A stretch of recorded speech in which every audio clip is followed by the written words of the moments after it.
day. Saw you standing in the rain. Then I heard you say, I need your love, but it comes out wrong. I tried to live, but I don't belong. I close my eyes and I see blood and roses. Blood and roses.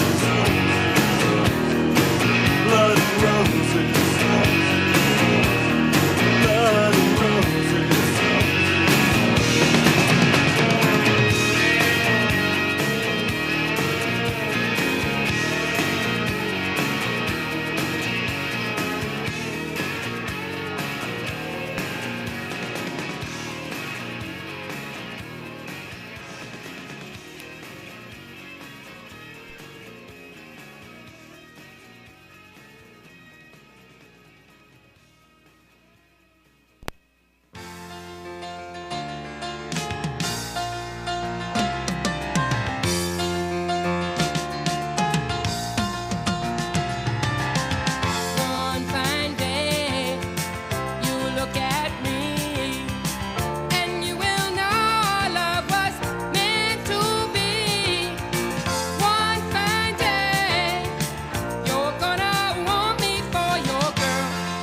lightning, bring you thunder that will wake up the sky, shake it like a go-go, and I don't know why.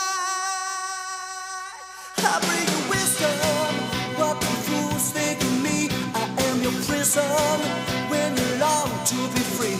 I bring you laughter from a serious sky, so nervous like a schoolboy, and I don't know why. The love will make it alright. The love will make your heart go bang bang. The love can rocket the night.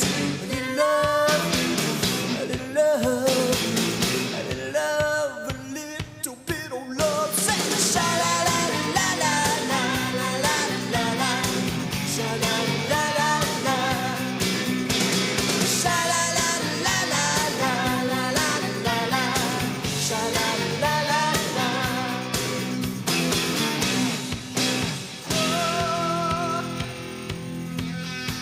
You bring me oceans when the river runs dry, magic potion for my ethereal side. Carry Gibraltar like a rebel from the beach. Sister, here's your secret sound how to reach. And the love will make it alright. And the love will make your heart go bang bang. And the love's gonna rocket the night. And the love, the love, the love, a little bit of love, yeah. Oh, baby, oh, little clouds are now saying, oh, baby, oh, little clouds are now, na na na na na na, yeah.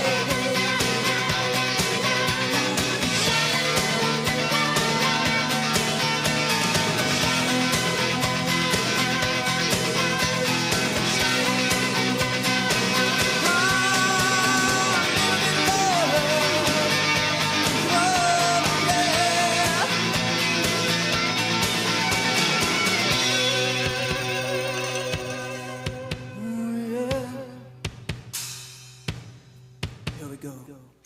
The love will make it alright. The love will make your heart go bang bang. The love's gonna rocket the night. The love, your love, the love will make it alright. The love will make your heart go bang bang. The love's gonna rocket the night. The love, one more time. Sha la la la la la la, sha la la la la, sha la la la la la la la la, sha la la la la.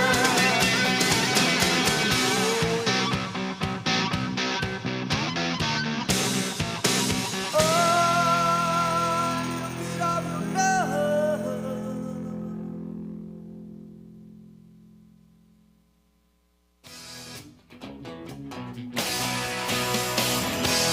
Don't look now,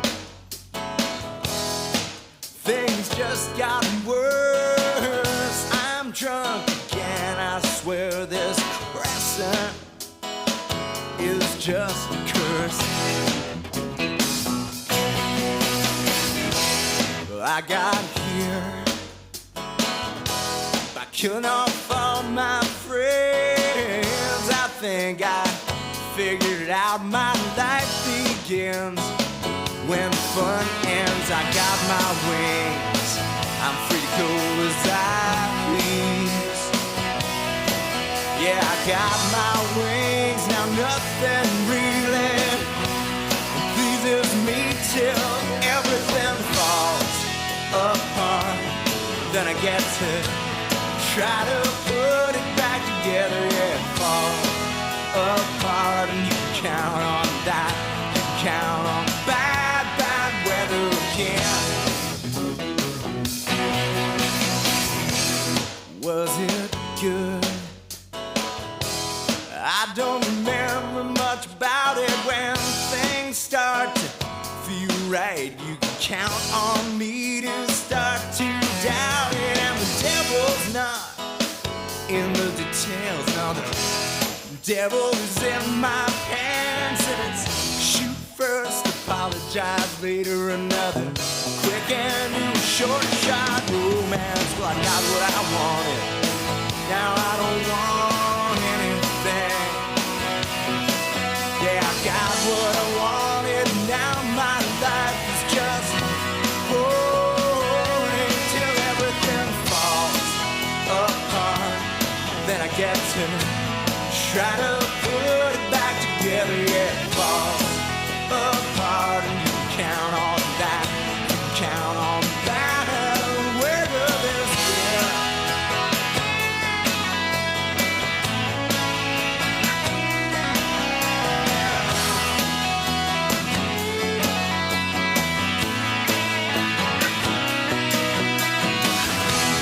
I met God this afternoon, riding on an uptown train. I said, don't you have better things to do? He said, if I do my job, what would you complain about? So I let it go to hell, now I'll have something to do.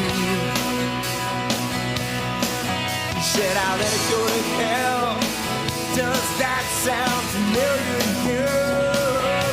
Well, everything falls apart, then I get to try to put it back together. Yeah, it falls apart, and you can count on that, you can count on that. About weather, well, everything that falls apart, baby, sooner or later gonna come back together. But everything that comes together, hey, sooner or later gonna fall apart, and you can come in anything you want. They're gonna take it all away from you. You're gonna wake up, wake up, wake up, scared. You're gonna find yourself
and awake at night. Are you the answer? I sure wonder. When I feel with my appetite, with all the power you're releasing, it isn't safe to walk the city streets alone. Anticipation is running through me. Let's find the key and turn this engine on. I can feel you breathe. I can feel your heartbeat faster. Take me home tonight. I don't wanna let you go till you see the light. Take me home tonight. Listen, honey, just like a running side. Be my little baby. Oh, oh, oh. I get frightened in all this darkness. I get nightmares. I hate to sleep alone. I need some company, a guardian angel to keep me warm when the cold winds blow. I can feel you breathe. I can feel your heartbeat faster. Take me home tonight. I don't wanna let you go till you see the light. Take me home tonight. Listen, honey, just like Ronnie said. Be my little baby.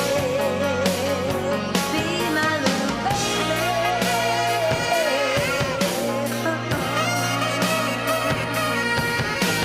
Just like Ronnie said. I said, just like Ronnie said. Be my little baby. Baby, my darling. I feel the hunger.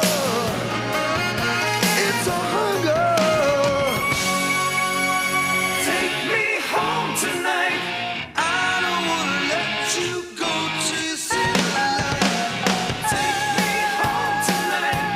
Listen, honey, just like Ronnie said.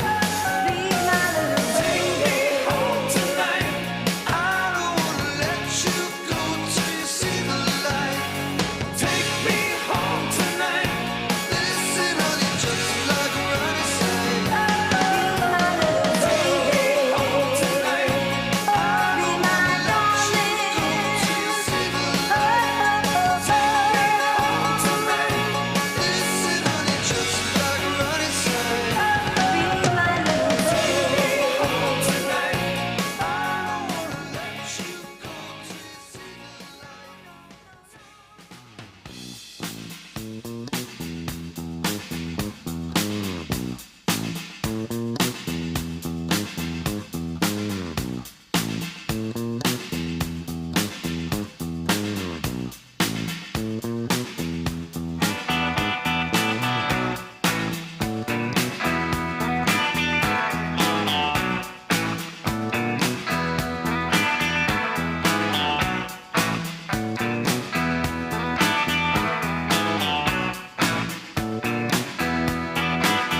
I went back to Ohio, but my city was gone. There was no train station,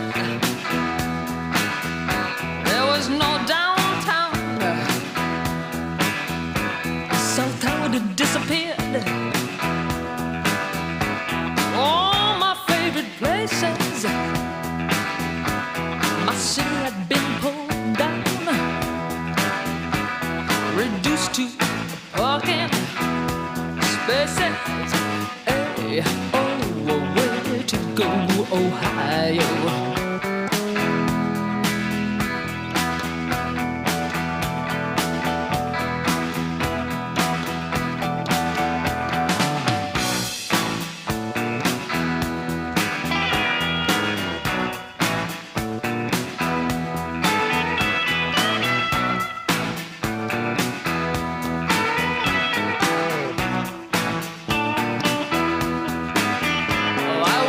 To Ohio, but my family was gone. I stood on the back porch, there was nobody home. stunned and amazed. My childhood memories sort of swirl past like the wind through the trees. Hey, oh, where to go, Ohio?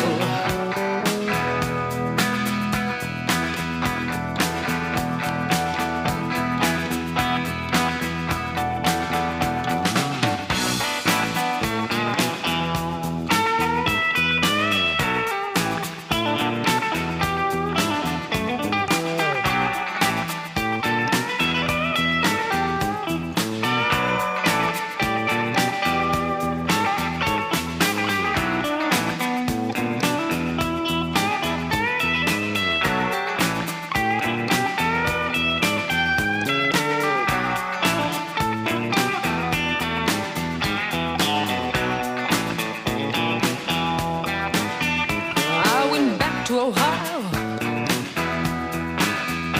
but my pretty countryside had been paved down the middle by a government that had no pride.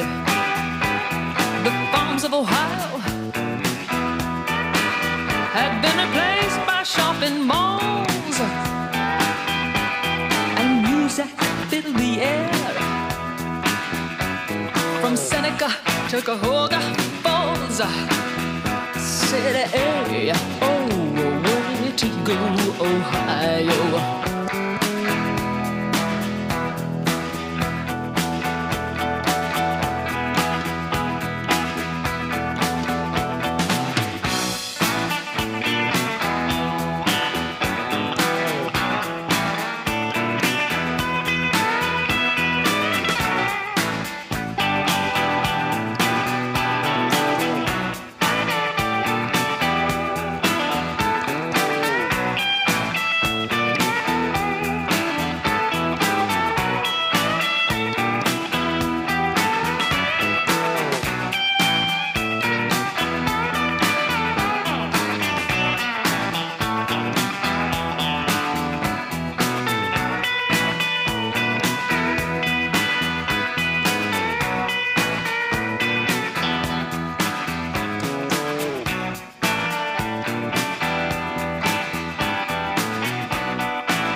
Get your motor running, head out on the highway, looking for adventure, and whatever comes our way.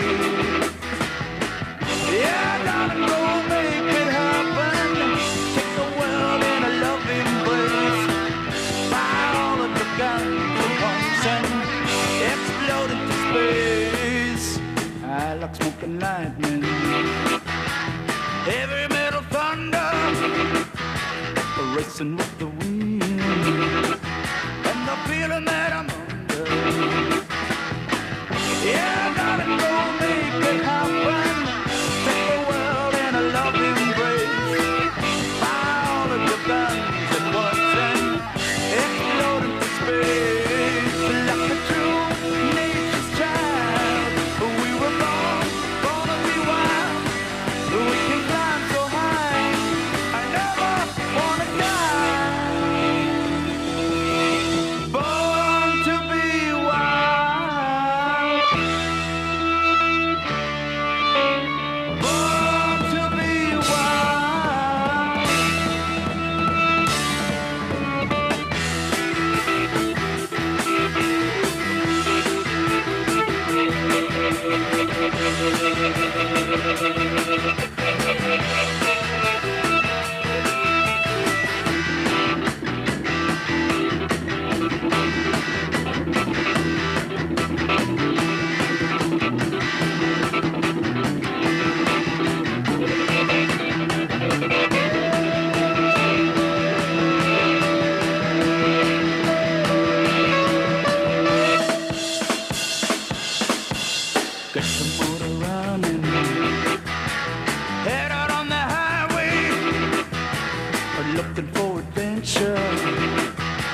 whatever comes our way.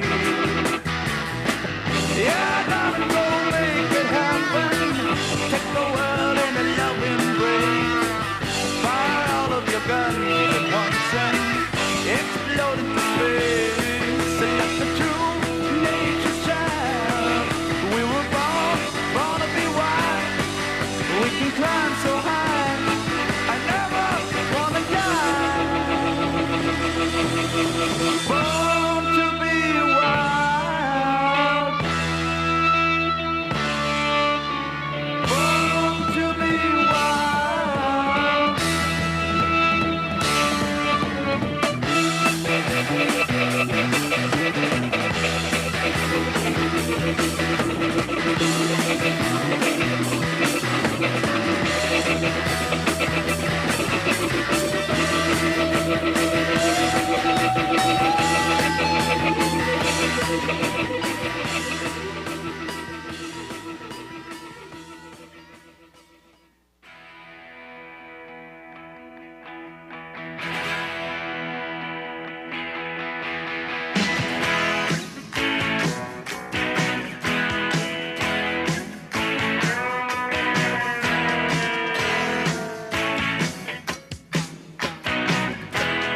West side, east side, little Willie, Willie, where's the ground?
Radio's on and I'm moving around the place. I check my look in the mirror.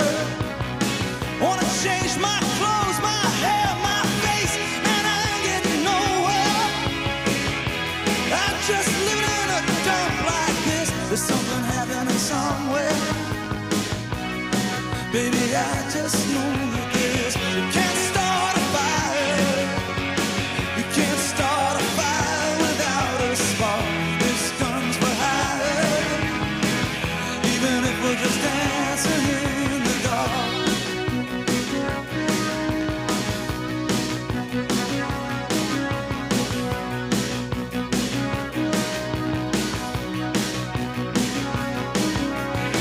You sit around getting older. There's a joke, yes, a wine, it's on me. I shake this world off my shoulders. Come on, baby, the laugh's on me. Stay on the streets of this town, and they'll be carving you up alright. You say you gotta stay hungry. Hey, baby, I'm just a fast star tonight. I'm dying for some action. I'm sitting around here trying to write this book. I need a love reaction.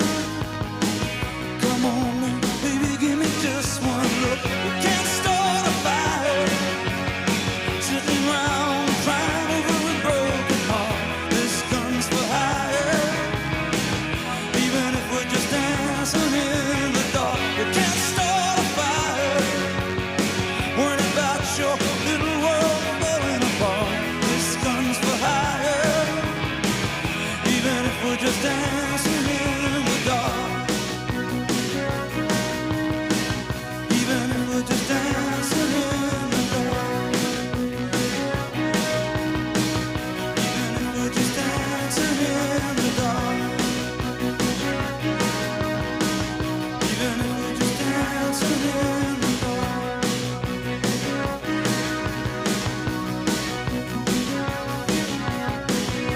Hey, baby.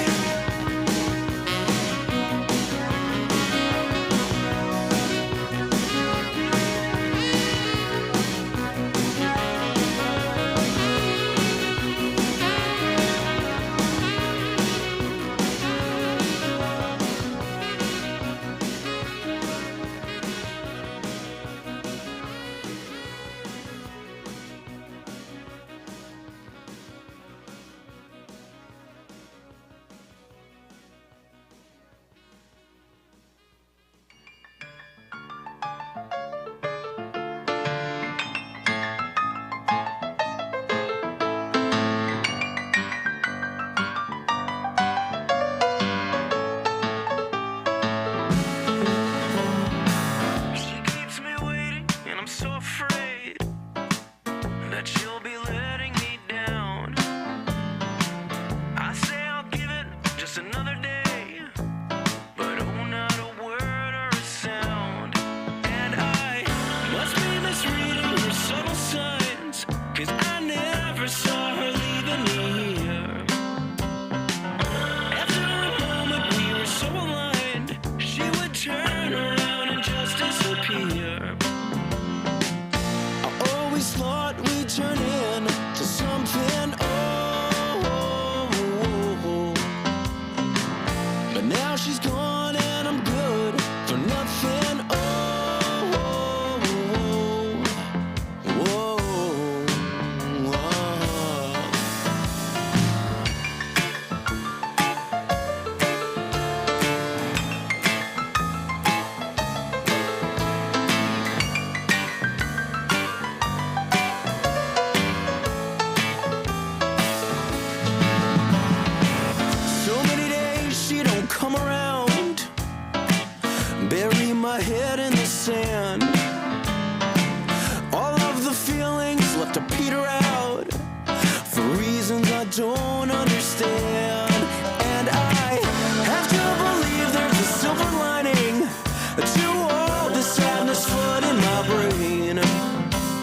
Ladies and gentlemen, welcome to the Town Hall with Elon Musk.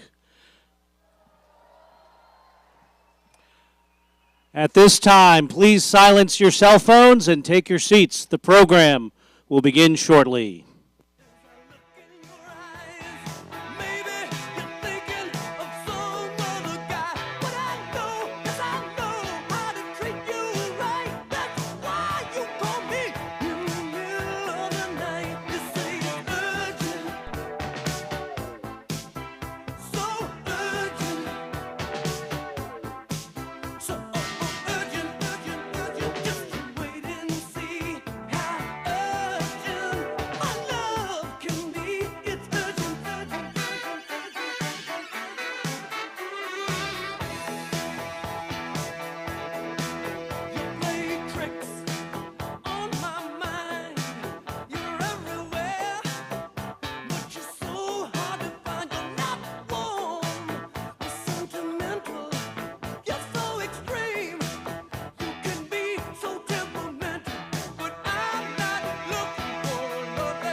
Just a poor boy, though my story is seldom told. I have squandered my resistance for a pocket full of mumbles, such are promises.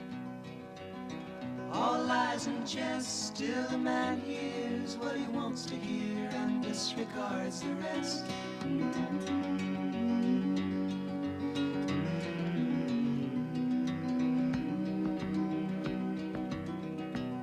When I left my home and my family, I was no more than a boy in the company of strangers, in the quiet of the railway station, running scared. Laying low, seeking out the poorer quarters where the ragged people go, looking for the places only they would know. Lie-la-lie, lie-la-lie-lie.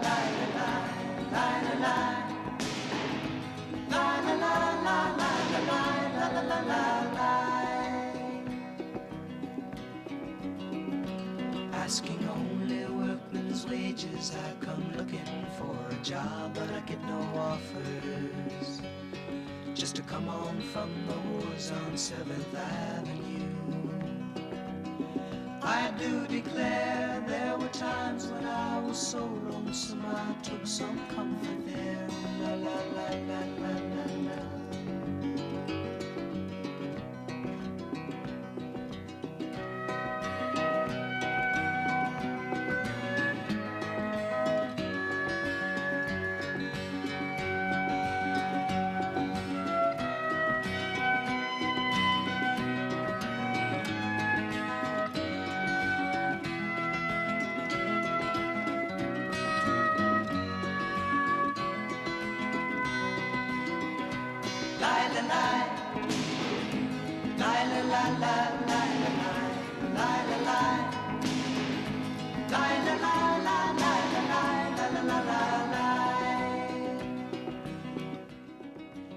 Ladies and gentlemen, please welcome Senator Ron Johnson.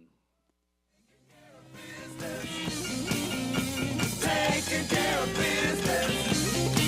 We've been taking care of business. We've been taking care of business. Hello, everybody. Hello. Hello. Thank you. Thank you. Thank you. Thank you. Well, welcome to Elon Musk's Green Bay Town Hall. And thank you for signing the petition against activist judges. I mean, this is all about getting out to vote on Tuesday to elect Brad Schimel as the next justice of the Wisconsin Supreme Court.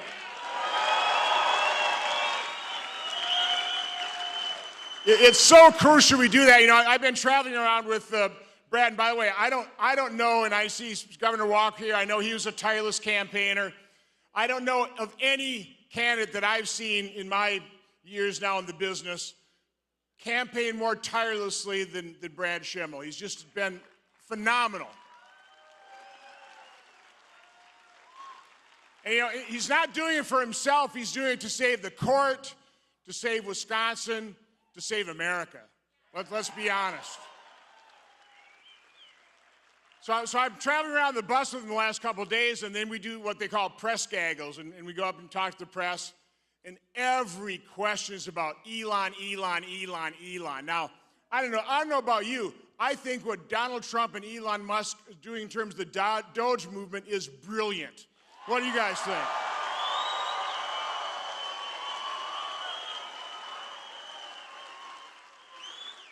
I mean, what Elon and his group of geniuses is uncovering, it should outrage every American. You know, what the government has been spending and wasting our money on, I mean, that should be, like you say, outrageous. Every American should be outraged by that, but the left isn't. No, instead they're attacking Elon. They're firebombing his cars and his dealerships. Now, by the way, where's the outrage to that form of domestic terrorism? So that's really what this is all about. I mean, we've got leftists that want to impose their ideology on us through the court system, right? They don't care who or what they destroy in their quest for power. We can't let them get away with it. Now, 1.7 million Wisconsinites voted for Donald Trump, right? God bless you all for doing that. If you want Donald Trump to be able to serve 4 years effectively, do all the things he's doing, and by the way, I can't believe how boldly and swiftly and decisively he is acting to fulfill his campaign promises. But you'll notice the activist judges, the radical leftists, the super legislators on the courts are issuing national injunctions against what he's trying to do. What we wanted him to do, what the people elected him to do. We can't let that continue. Now, what should happen is is John Roberts ought to rein those judges in. He ought to take care of his own branch of government. But what we need to do here in Wisconsin is we need to return our Supreme Court to one that has justices and judges. And by that I mean people who will apply the law, not alter it. We're not looking for super legislators. And again, it's a real disadvantage conservatives have is, when I vote to confirm a Supreme Court nominee, I know I'm not going to like some of their judgments because they're ruling based on the law, and I don't like some of the laws. The radical leftists, they know exactly what their judges are going to do, and we know exactly what Susan Crawford would do. She will overturn Act 10. Governor Walker's signature achievement saved, what, billions for Wisconsin taxpayers? She will redistrict. She'll be part of the group that will redistrict Derek Van Orden and Brian Stiles' districts. We may lose those wonderful members of Congress. We may lose a majority in the House, and I do not want to be sitting in a third impeachment trial of a president. That's what we're facing. So we cannot let that happen. And again, the good news is we've got a person of integrity. Brad Schimel is working his tail off. He will be that kind of judge that will uphold the law and return the constitutional balance to Wisconsin and help save America. So that's what it's all about again. So every one of the 1.7 million Wisconsinites that voted for Donald Trump, you must come out and vote. If you haven't already voted, come out and vote on Tuesday. Talk to every friend and family member and neighbor that you know, every email contact, every text contact. Get them all out to vote on Tuesday. There's no reason that we can't have 1.3, 4, 5 million votes and easily win this election. So that's what you got to do. Thanks for coming here tonight. Now, it's my pleasure to introduce a former congressman, another one of our high-integrity people who've represented us in Congress and is now representing us in America as the Secretary of the Department of Transportation, Shawn Duy.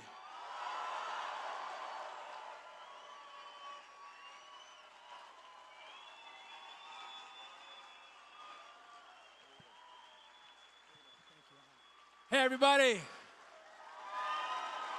What an amazing crowd.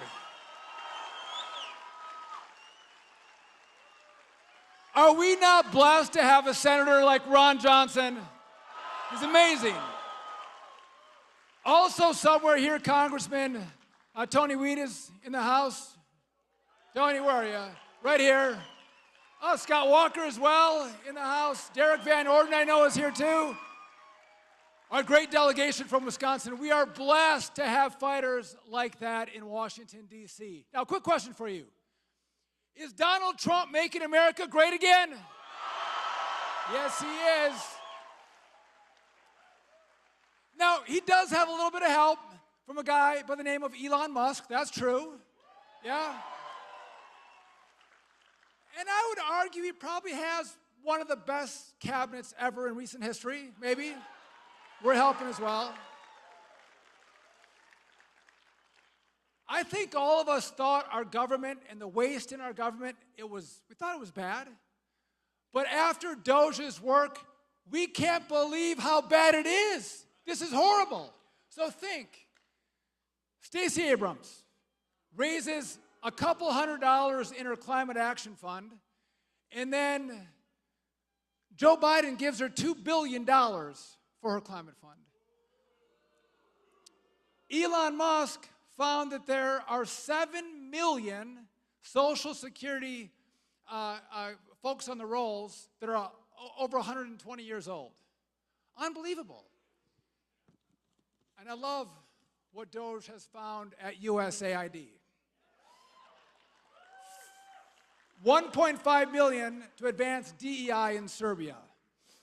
$2.5 million for EVs in Vietnam. $32,000 for transgender comic books in Peru. $2 million sex changes and LGBTQ activism in Guatemala. Your hard-earned tax money going to garbage like that. And so I never thought the left could get more crazy than they actually have become. But before this last election, they all wanted us to drive an EV. They wanted to force us into an EV. After the election, they're burning EVs. How crazy is that? And so I look at this and think, are you all sick of winning? No. If you're not sick of winning, let's not stop winning. And if you don't want to stop winning, this Tuesday is how you do it. This election couldn't be more important. The country is watching what's going to happen in Wisconsin because you have a radical leftist judge who wants to get rid of school choice. She wants to get rid of voter ID. She wants to redraw congressional lines. She doesn't like parental rights. She wants to obstruct Donald Trump's agenda. She's soft on crime. She doesn't believe in bail. And she believes that criminals are more important than victims. Unacceptable in this great state. And we have Brad Schimel, who believes that the law should treat everyone the same. Whether you're a Republican or a Democrat, he's a fair man who's going to impose the law in a way that treats everyone equally, which is what we want as conservatives.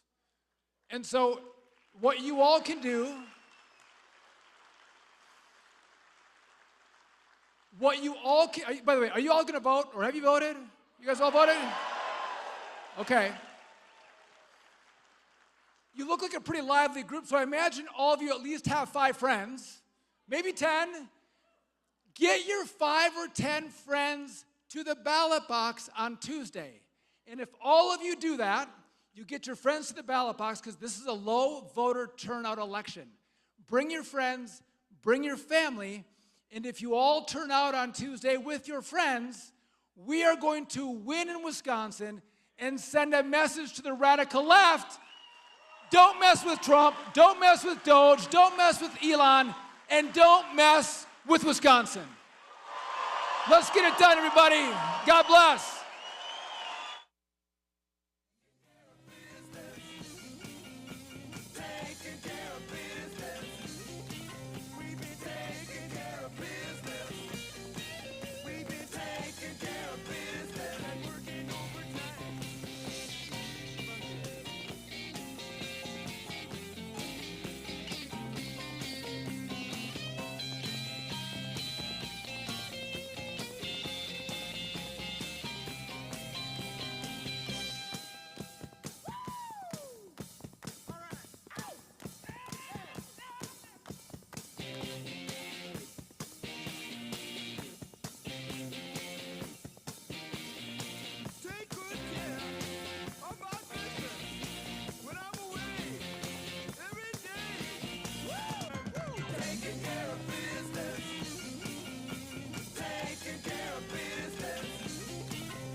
Where the New York City winters are bleeding me, leading me, going home.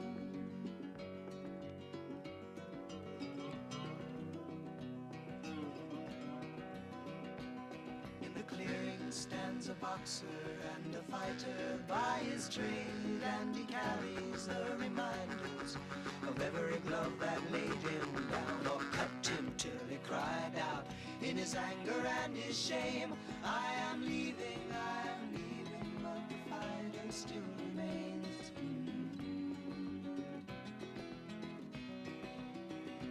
Lie, la, lie, lie, la, lie.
much more than I did.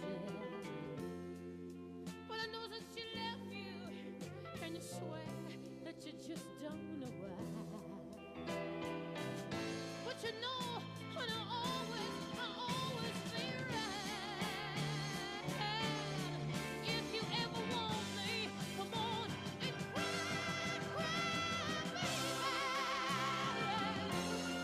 Cry, baby. Cry, baby. Oh, honey, welcome back. Don't you know? Honey, ain't nobody ever gonna love you the way I tried today. Who take all your pain out of your heart and tear. And if you need me, you know that I'll always be right. If you ever want me, come on and cry, cry, baby. Cry, baby. Cry, baby. Oh, daddy, like you always seem to do.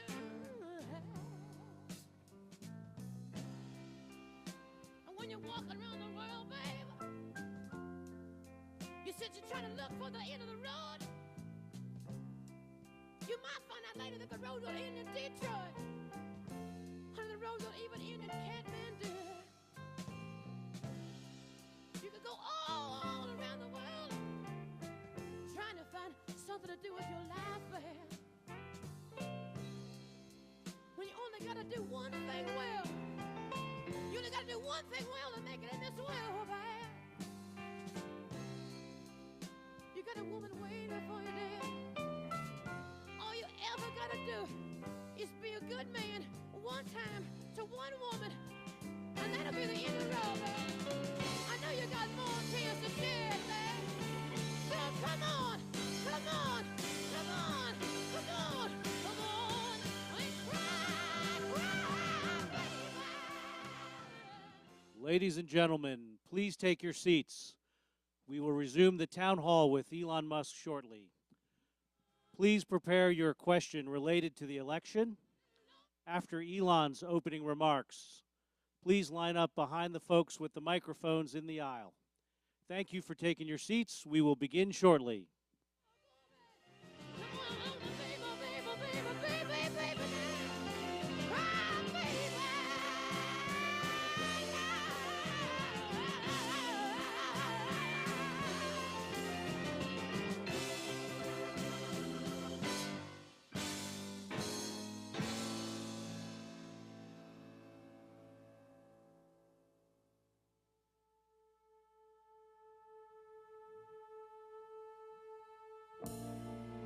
And when I go away, I know my heart can stay with my love. It's understood, it's in the hands of my love. And my love does it good. Whoa, whoa, whoa, whoa, whoa, whoa, whoa. My love does it good.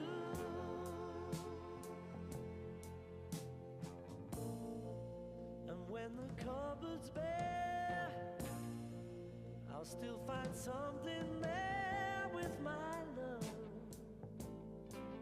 It's understood, it's everywhere with my love. My love does it good. Oh, oh, oh, oh, oh, oh, my love does it good. Oh, I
ask me why I never say goodbye to my love. It's understood. It's everywhere with my love. My love does it good.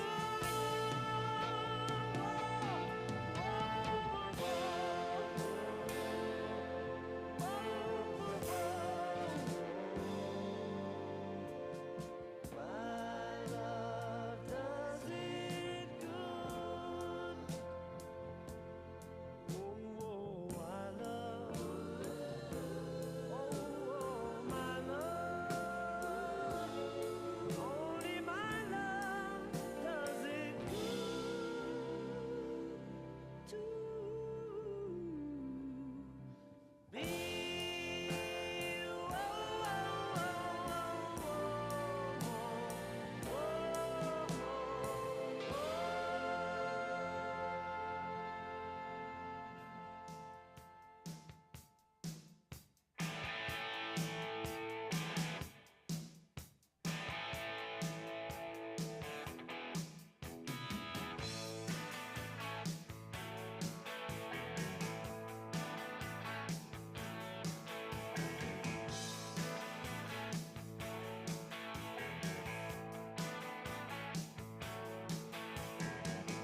When I was a young boy, simple with those young boy ways. Now that I'm getting older, so much older, I long for those young boy days with a girl like you, with a girl like you. Lord knows there are things we can do, baby. Just me and you, come on and make it up. Hurt so good. Come on, baby, make it hurt so good. Sometimes love don't feel like it should, baby. Hurt so good.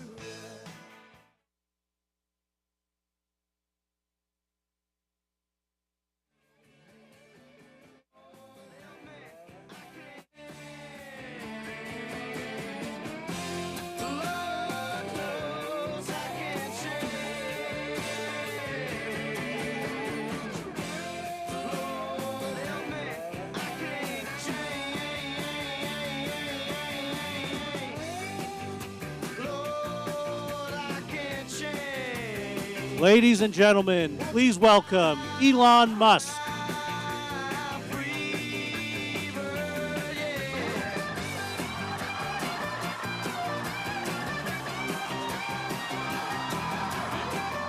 Everybody.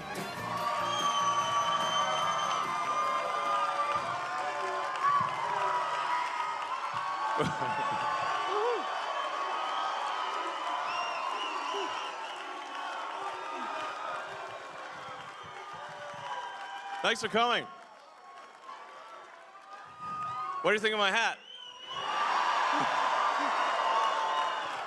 All right, I'm gonna sign the hat and I'm gonna throw it out.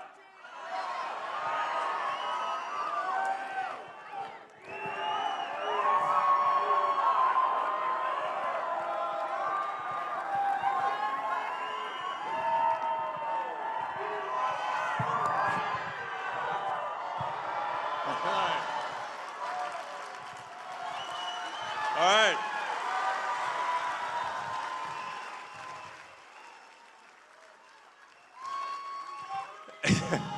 All right, I love you guys too.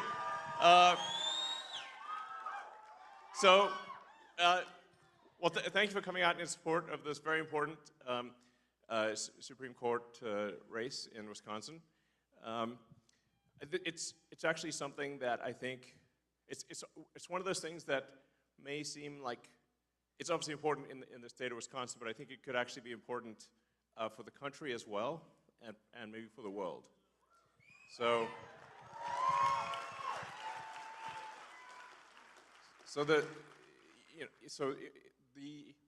The House majority right now is razor thin.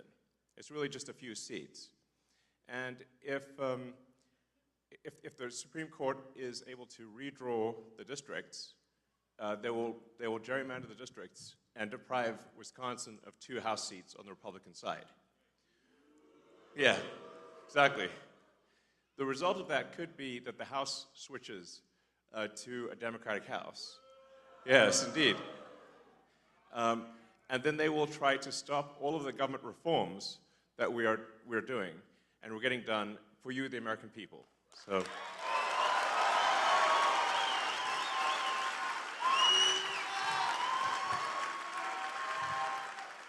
So the reforms that we're getting done in DC, thanks to President Trump and his great team, are really profound. Really, the goal is very simple. It's to restore merit and freedom. So that's what it comes down to. So America is the land of freedom and opportunity. So we want to restore individual freedoms, freedom of speech, just in general, get the government off your back.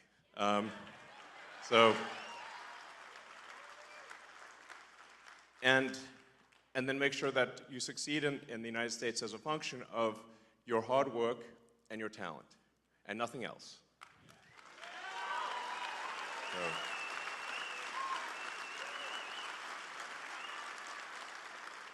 So these are really noble and important principles, and also, and I'll talk more about this, all night really, as long as you guys want to hear about it.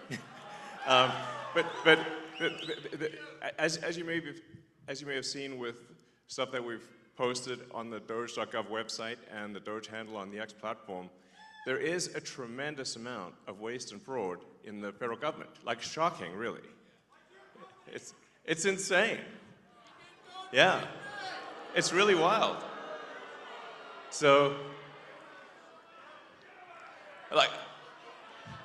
it was inevitable that at least a few Soros operatives would be in the audience. Give my regards to George. Say hi to George from me.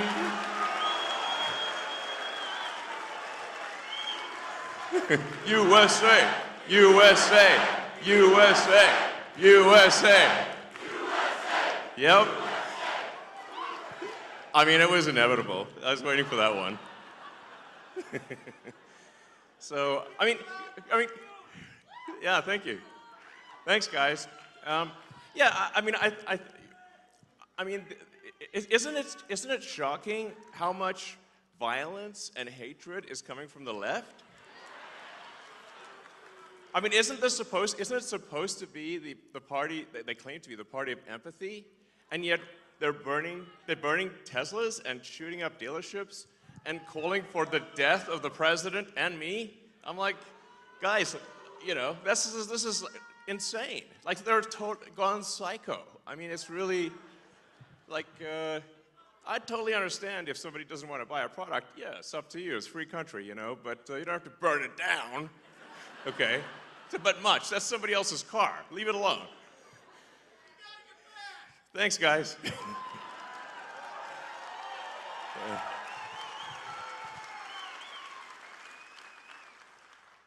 Yeah, so, man, the derangement level on the left is just like, it's blown my mind, frankly.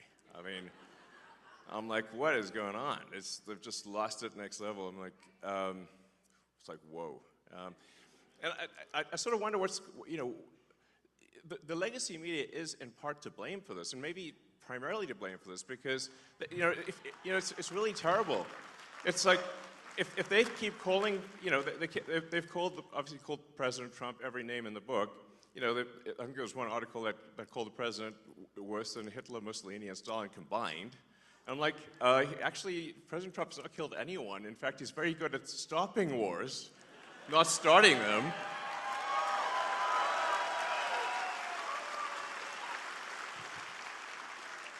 So, we're really very different. Maybe we need to add some more history lessons back in schools. Because I don't know if people understand, what the difference. Do they know what Hitler, Mussolini, and Stalin did? It seems they don't. I mean, it's just indicative of the poor quality of education pushed by the National Department of Education. So, you know, that's why we want to restore freedom to the states, let the states decide on the educational agenda and not have something pushed by a bunch of neo-Marxists in DC. So,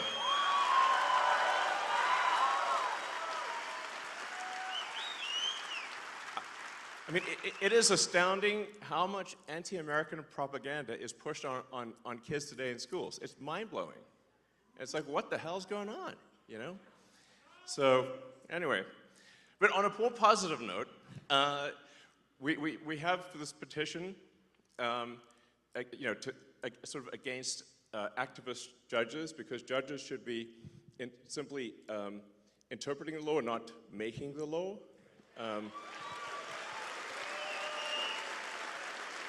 So, in appreciation for the support of people in signing this petition against activist judges, we just want judges to be judges, you know, which is a reasonable thing to ask for. We're obviously seeing like some crazy stuff in DC where, you know, it seems like it's like any federal judge can stop any action by the president, of the United States. This is insane. Like, this has got to stop. It's got to stop at the federal level and at the state level. But let me first hand out 2 $1 million checks in appreciation.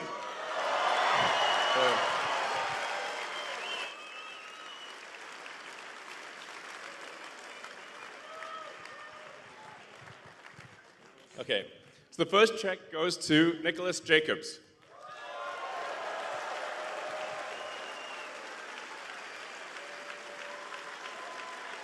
All right.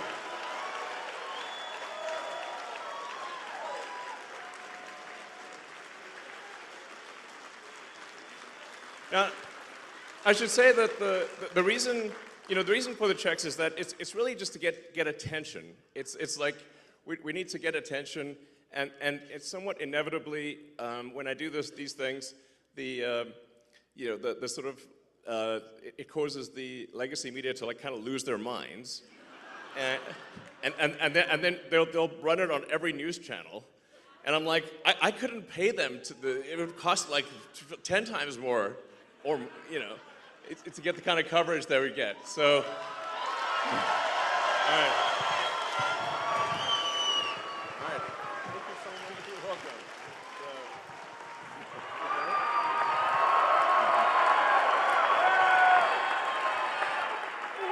Thank you. All right. All right. You can just, I guess, take it if you want. We'll get. I think we'll get you a real one too. So, and then the second one. Second one is to Ekaterina Diesler. Let's see. Hopefully here.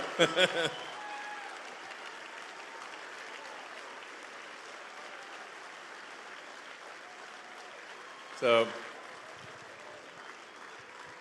well, and like I said, this is just helpful for getting attention, and then like it's kind of fun to see the legacy media lose their minds over it too. So, love you too. So,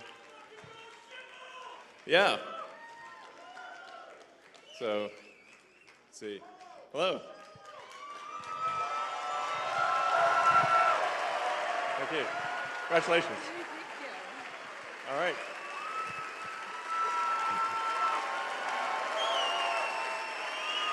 All right, congratulations.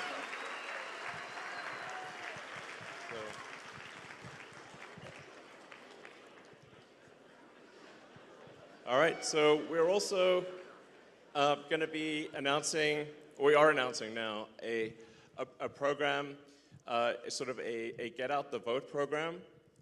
That's the webpage should be going live, I think around now, which is at the America PAC website, or just go to the America PAC X account. And the single biggest challenge, I think, is actually just making people aware that there is this very important election. And there's both the very important election for Judge Schimel, as well as the deciding on adding voter ID to the Wisconsin Constitution, which is very, very important. So it's quite shocking that I mean, you can sort of tell where voter fraud is happening, where they ban ID, you know? Like, why would you ban ID? Like, in New York and California, it's, like, illegal to show ID at an election. Well, I can't imagine why that would be the case. So two really important things is really just ensure judicial integrity on Tuesday, and then the voter ID thing. And, you know, it's April Fool's Day. And it's like, I think most people aren't aware, like I said, most people aren't aware that there is this important election. Most people don't even know that there's an election at all. Or if they do, they aren't sure exactly when and where it is, and they aren't sure yet or they don't realize just how important it is.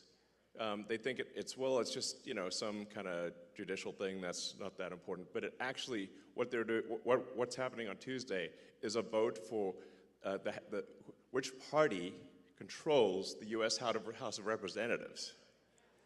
That is why it is so significant. And whichever party controls the House, you know, it to a significant degree controls the country, which then steers the course of Western civilization. So it's like, I feel like this is one of those things that may not seem that it's going to affect the entire destiny of humanity, but I think it will. No pressure. Yeah. So,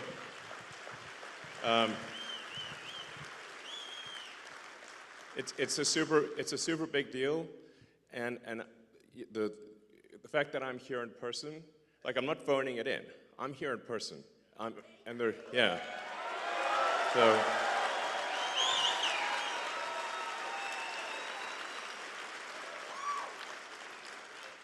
And there were quite a few death threats, I have to tell you. I was like, my security team said, well, it's actually gone down from yesterday to today. It went down from 18,000 to 17,000. So I'm like, oh, maybe it's getting better, you know? But you can see like how crazy some of these people are. You know, look at the two sort of people that tried to assassinate President Trump. You know, I mean, that was, and one, you know, they both almost succeeded. So it's real, like it's not like some imaginary thing. So anyway, so what we're announcing is kind of like a block captain program where somebody can sign up to knock on doors in their zip code and encourage people to make people aware that there is a vote, and then aware of how important the vote is. So you can sign up to be a kind of a block captain for your zip code on the America PAC website right now. Yeah, and if you do, it's like basically $20 for just taking a photo with somebody. It's pretty straightforward. You just knock on doors in your neighborhood, and give them either a digital or a paper, you know, picture of, you know, Justice Brad Schimel. It can be an approximation. It doesn't have to be exact, but. And they just have to say thumbs up and hold a picture of Judge Schimel, and that's it. And you get $20. It's pretty easy. It's easy money. So, but the whole point of it is just to make people aware of the election, and say that there is an election. It's on Tuesday, and it's super important. Please vote. So.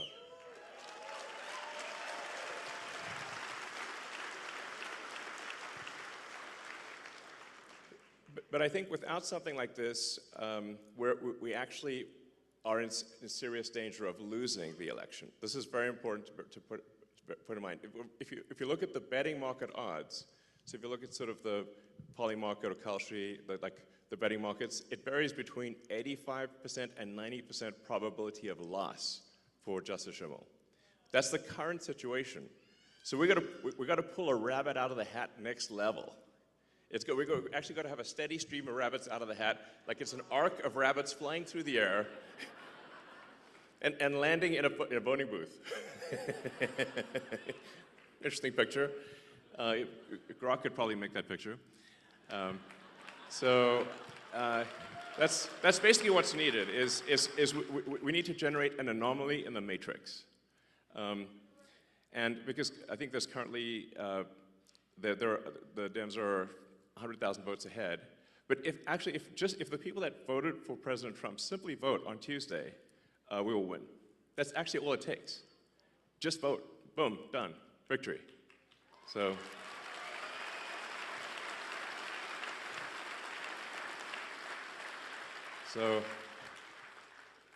we basically need to dragnet the state. It's like everybody's gonna mobilize everywhere like crazy for the next 48 hours. And I think this will be important for the future of civilization. It's that significant. So you don't hear me saying that very often. It's a big deal. So vote for Super Judge Schimel. I call him Super Judge Schimel. So,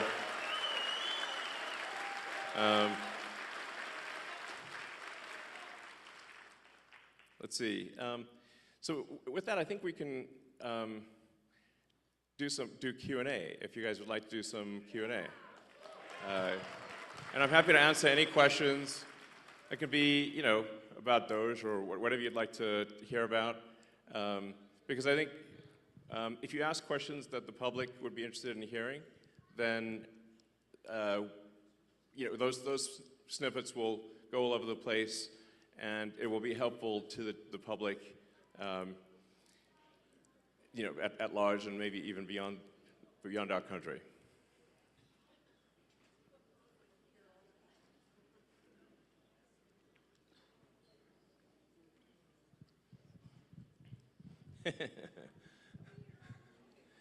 So let's see. Yeah, go ahead. We can just start over there. As AI continues to get smarter, won't it inevitably see through its creators' propaganda? Yeah, the question is, as AI gets smarter, will it see through its creators' propaganda? I hope so. I think you can sort of think of an AI as it is somewhat nurtured by its creator. So you have to say, what is the operating principle? What is the North Star of the AI? If it's a somewhat corporate AI, it could be like it's just trying to make corporations happy, or it could be, if it's particularly some of the AIs that are trained in like the city of San Francisco, it's going to have kind of a San Francisco bias to it. Because you can think of like smart people as well, there are big differences in sort of beliefs among smart people. And so you can expect that there will be big differences in beliefs among AIs as well. With Grok, our aspiration is a maximally truth-seeking AI, which is like you always want to try to get as close to the truth as possible, even if the truth is unpopular. And that's our goal, which I think is a very important goal.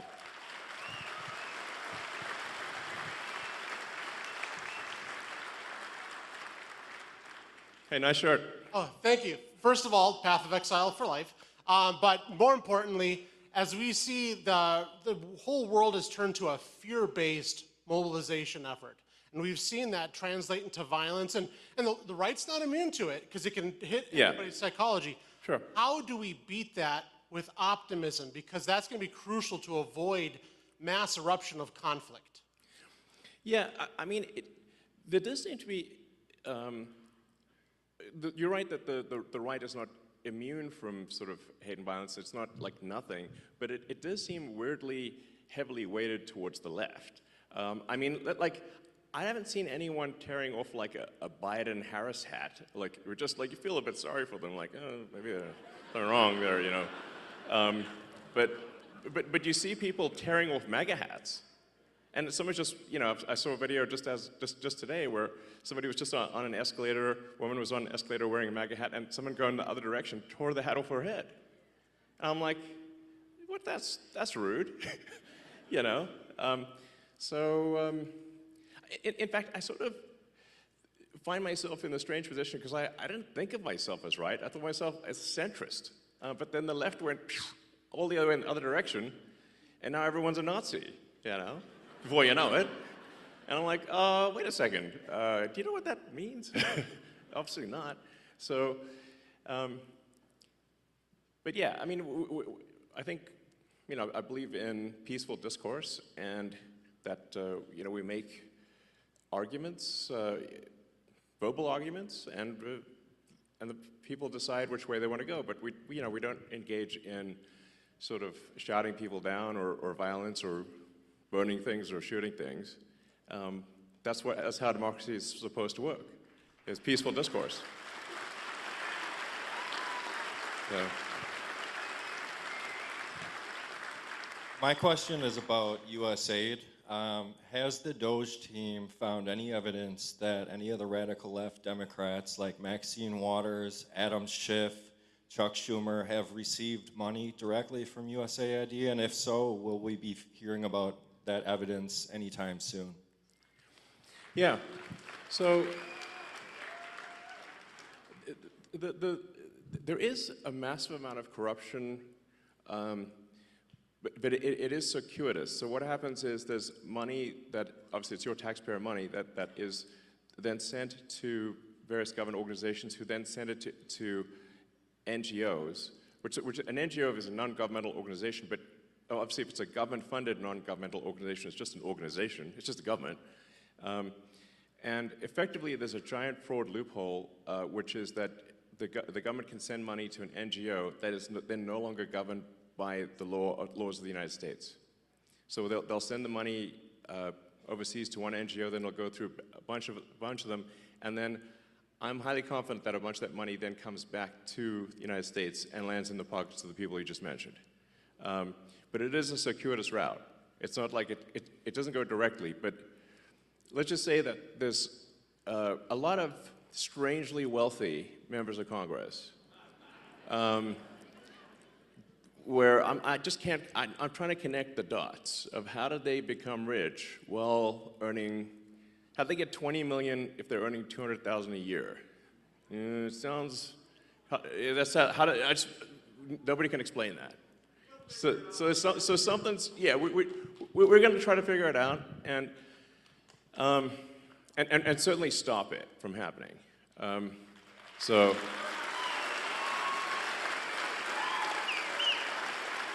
Yeah. I mean, just in general, the whole NGO scam is just crazy, yeah, it's blown my mind really. So yeah.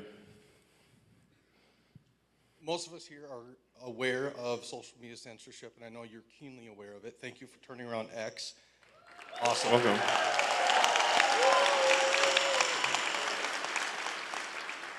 As censorship picks up in financial institutions, what can we do about that? So are you referring to offering financial services by X? No, sorry. Being kicked off of financial yeah. for beliefs. Yeah. Well, certainly that won't happen during the Trump administration. Hopefully that can be enshrined in law, which is part of the reason why we need a Republican Congress. So you didn't see any Republicans kicking Democrats out and debanking Democrats, but there were a lot of Republicans that were debanked, thousands, which is really outrageous. So that's why I say it does seem kind of one-sided, you know, this like trying to ruin people's lives and financially and violent protests overwhelmingly comes from the left these days. You know, it's like, and whereas the right is polite, you know, and fair as far as I can tell. So, yeah. Go ahead. Thank you for being here. Your comment kind of about the Matrix is kind of ironic because my husband and I watched the first Matrix and the sequel yesterday. My question is, when so much of social media nowadays, you know, whether it be X or YouTube or whatever, is kind of curated to like your a person's particular beliefs, or even where we have protesters that show up to town halls or potentially are paid. How does America kind of come together? And it used to be where you could have a conversation and have discourse like you discussed, Right. And still be friends even if you disagreed with kind of some of their statements. When you talk about knocking on doors, like to different people's house, like one kind of fear that I have is like, even if you talk to somebody, everybody has their own sets of beliefs and their own truths. So I guess how do you get through that? Yeah, well, I think what we saw there for quite a while was that all of the legacy media and all of the new social media were in lockstep together. And they were all parroting the same left-wing talking points. And they were suppressing any dissent and any so-called right-wing or frankly even centrist views. And with that's why I felt it was critical to acquire Twitter, now X, in order to enable that dialogue. So it's certainly a step in the right direction, and I think you've seen now, once X was willing to break ranks and not censor Republicans, then you saw others also start to move in that direction.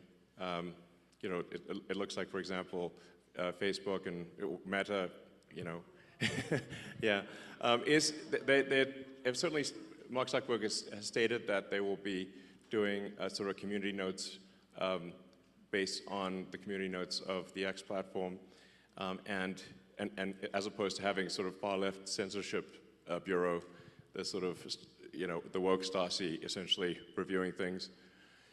So that's a step in the right direction. You know, there's maybe some hope for the CNNs of the world. There's like, with Scott being on there, he's great. You know, he's like, I'm sort of hopeful that things that are moving in the direction where different points of view are espoused on, or you know, heard on legacy media and social media. So I guess maybe I'm actually a little bit optimistic about the future. You know, on the X platform, you know, we don't prioritize, you know, one side or the other. We try to be as fair as possible, and I will reply to, you know, prominent Democrats even if they sort of say terrible things about me. So, you know, it's like, yeah, we should have this discourse, and so I kind of think, at least on the media front, things are going in a good direction. But on the, but I am kind of perturbed by the sort of how aggressive these protests are. You know, where it's like, you know, there are people at these protests calling for the death of the president and death of me, and I don't know, probably death of others. You know, that's the kind of thing that's not cool. You know. At the risk of saying something outrageous, calling for murder is not cool. Yeah. So.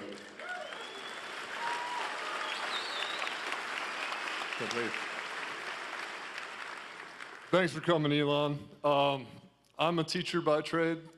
I have gone through the 4-year bachelor degree to teach the nation's youth going forward. On that, yeah. Actually, I'm kind of curious. What was that like? Like, yeah. I got an English degree, man. At the end of the day, unless you want to hire me, that's about, you know, that's about. Sure.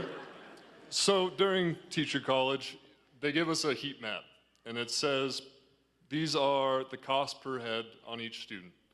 The southeast is generally the worst, but they're also generally the lowest spent per capita on each student. Beyond just that correlation of the one text I got in an education class, I wonder, with your investments in Khan Academy, with the advancement of AI educational tools, where specifically you can get feedback and these students can get feedback. Yeah, absolutely. Where do we see 100 years from now? with all Oh this man, 100 years from now? technology? How about 50? I hope we Let's last start with 100 years. That'd be like jackpot. You know? Yeah, exactly. Hopefully we were like on Mars, you know? So that would be really cool. So I do think AI can be incredibly helpful in teaching because you can essentially set up each kid with like a personalized AI, and that AI can then answer questions for each kid, and that actually can be very profound in learning, because obviously if you got a classroom of say 25, 30 kids, you can't like spend. It's literally impossible to spend time with every kid individually, or at least you can spend a little bit of time, but not. Obviously, it's a 1 to 20, 1 to 30 ratio. So, but what you can do is you can set them up with the AI, and then you can, you know, if things get stuck or whatever, if you want to, you can essentially guide the orchestra that way, and I think it could be a very powerful learning tool. You know, I personally enjoyed my English classes in high school, actually. You know, sometimes I wondered, why am I reading Charles Dickens? But, you know, there's some merit to reading Dickens and many of the, I actually think that we should have a great canon of English literature, that kids do at least, you know, some number of the significant works in the English language. So,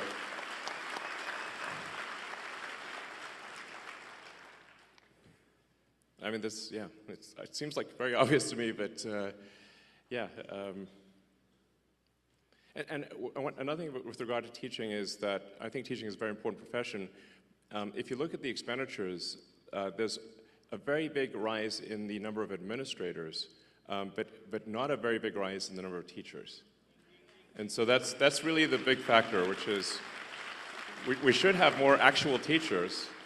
You know, and I believe in paying teachers well and having a lot of teachers, but we should say, why do we have so many administrators or non-teachers?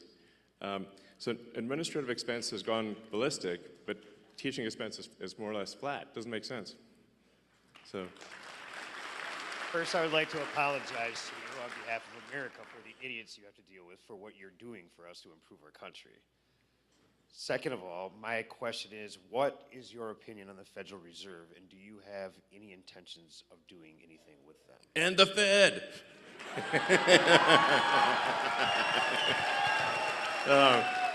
Yeah.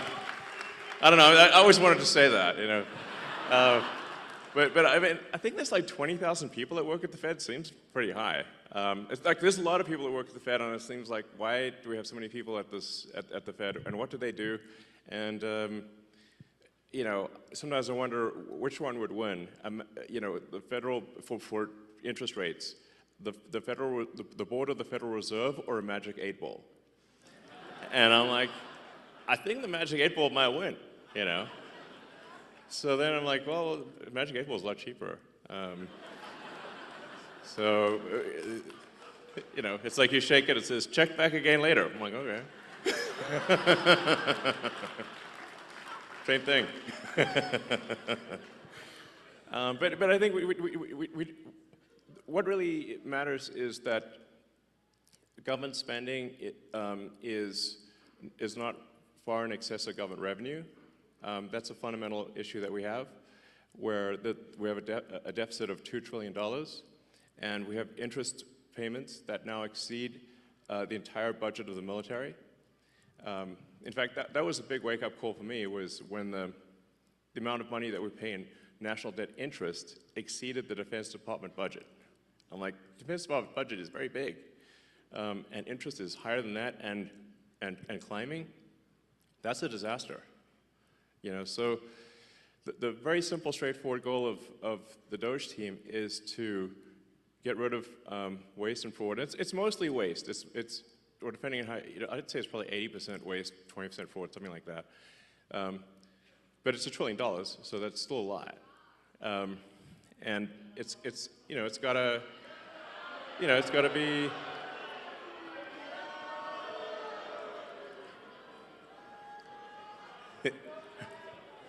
We got another Soros sleeper agent there.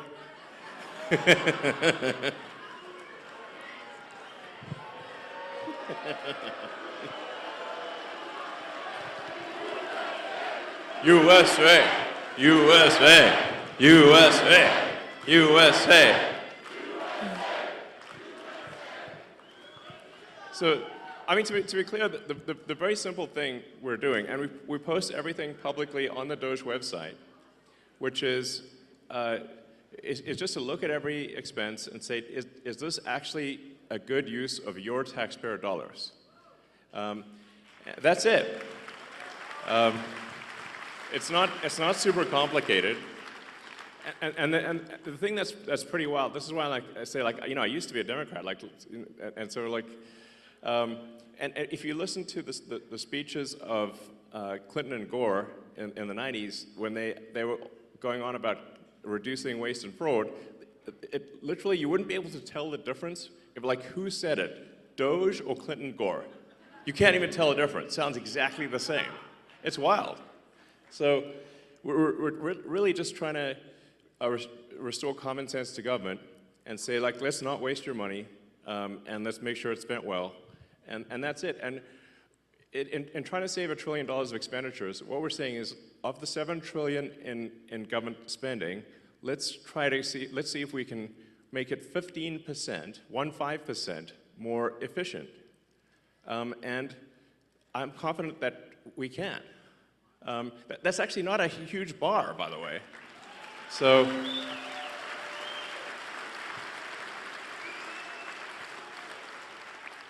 And when you see the crazy things that the government is spending money on, you can see a list of some of them.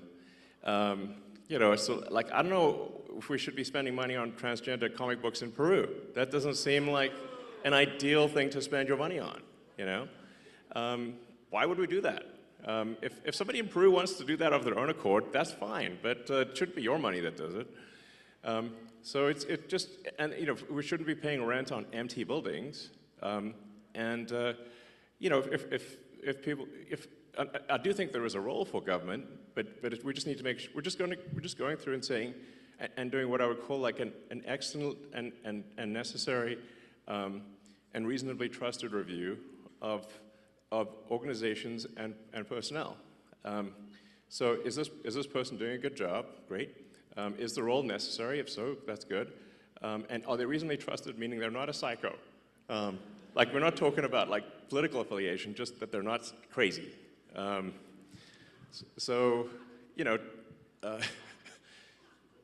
wrong with that? I'm sounds super normal to me. So that's it.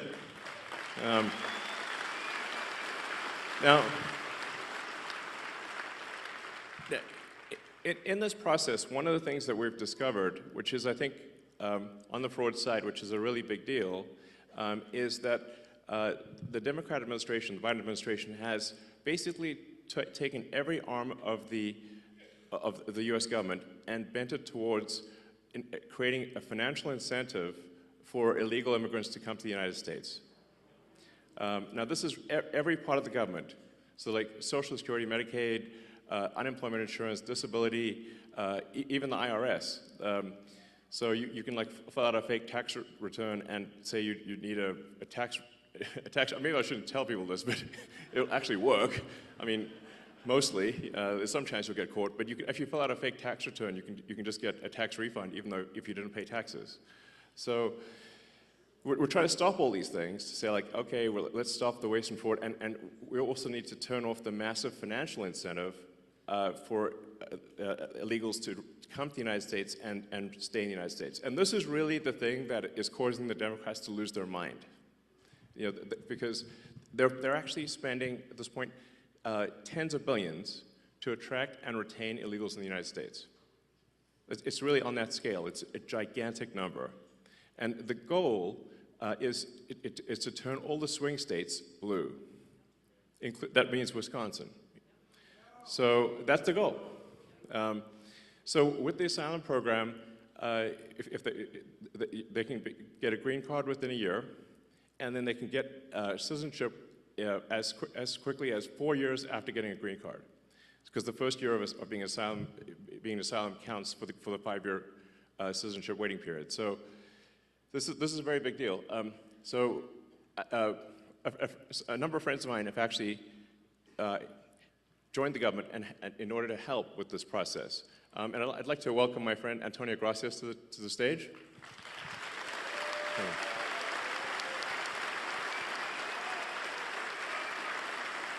I think so.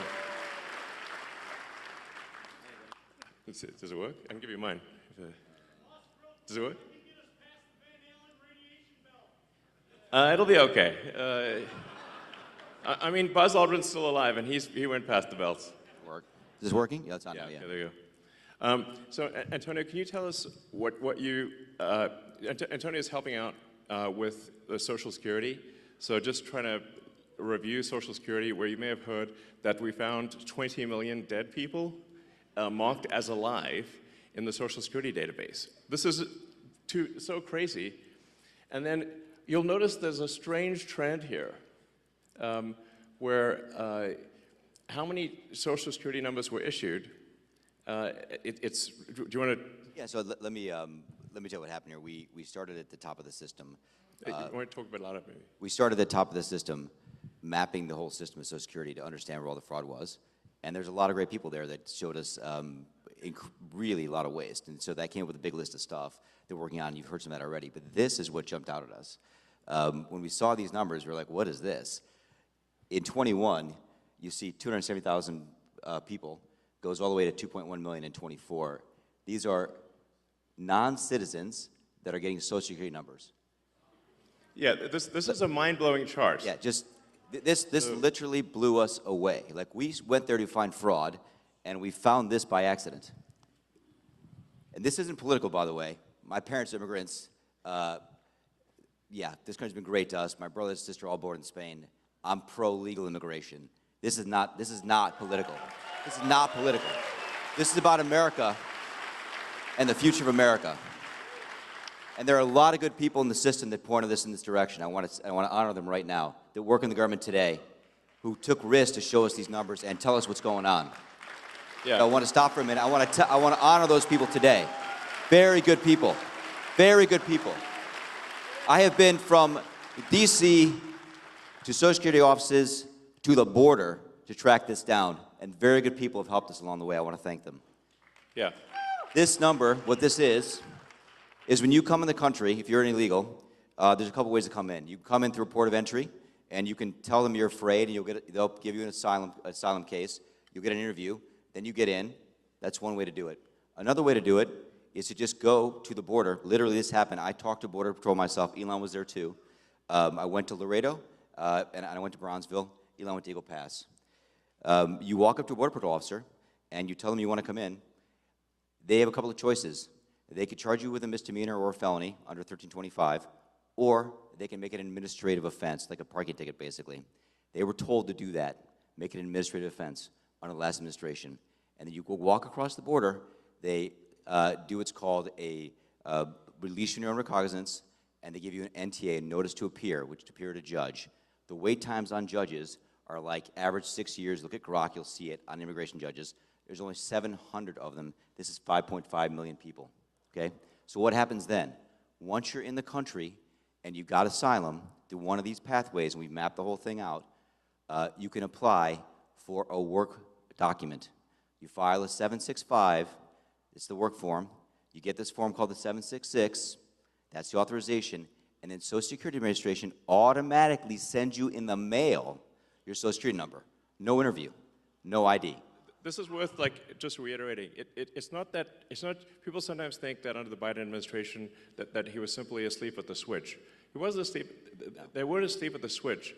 It was a massive, large-scale program to import as many illegals as possible, ultimately to change the entire voting map of the United States and disenfranchise the American people and make it a permanent, deep blue, one-party state from which there would be no escape. Look, if I hadn't seen this myself, I'm not sure I'd have believed it. I went through it myself and mapped it, and Elon is right. This is true. The defaults in the system from Social Security to all of the benefit programs have been set to max inclusion, max pay for these people, and minimum collection. That's what's happening. We found 1.3 million of them already on Medicaid, as an example. We've gone through, on every benefit program we went through, we found groups from this particular group of people, this 5.5 million people, in those benefit programs. And then what was really, really disturbing us was why. We're asking ourselves why. And so we actually just took a sample and looked at voter registration records. And we found people here registered to vote in this population, yes. And who did vote? And we found some by sampling that actually did vote. And we have referred them to prosecution at the Homeland Security Investigation Service. Yeah. Already. Already. That is already happening. Right now. Yeah. And the truly disturbing thing, though, I just want you to know this, a truly disturbing thing to me, and the darkest thing about this to me, the voter fraud is terrible, but the human tragedy this created is extraordinary, because what you don't understand, and people don't know, and Americans need to know, that's why I'm here, is that human traffickers made $13 to $15 billion off of this, okay? That's the money that's going around the world, moving people around the world to our borders because of these incentives. How does it work? What happens?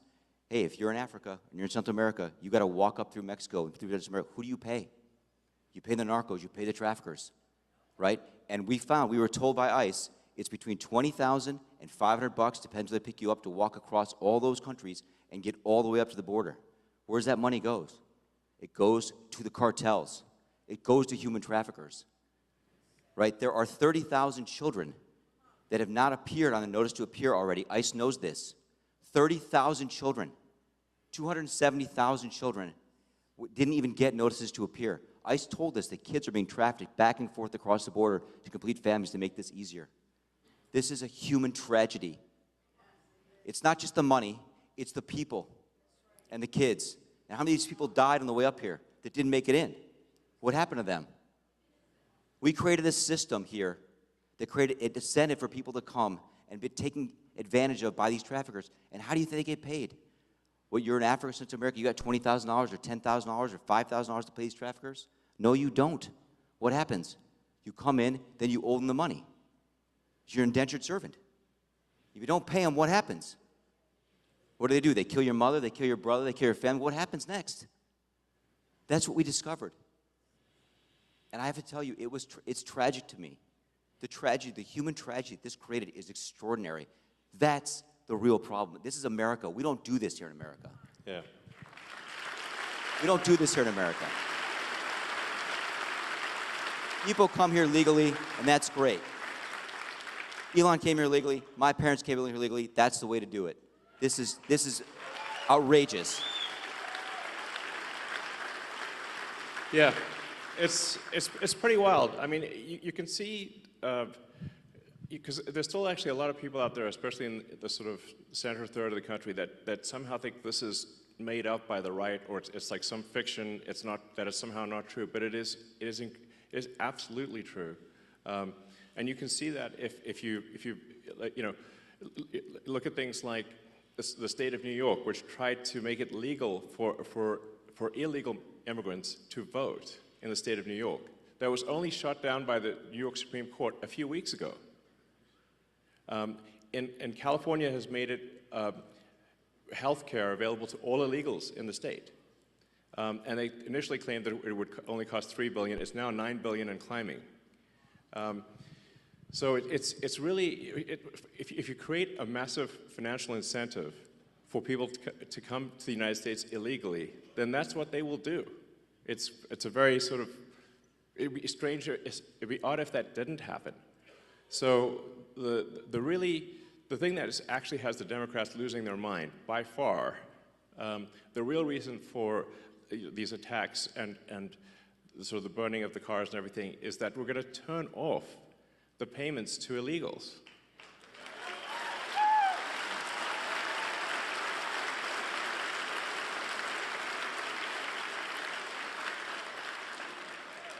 Because, yeah, I mean, because that's not the deal.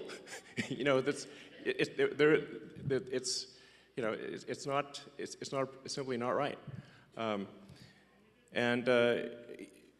You know, if you look at that thing with the Roosevelt Hotel and, like, you know, the luxury hotels in New York, where the Federal Emergency Management Agency funds were being used to house illegals in luxury hotels in New York that the average American can't afford. And they were giving a welcome package and $10,000 debit cards and everything else.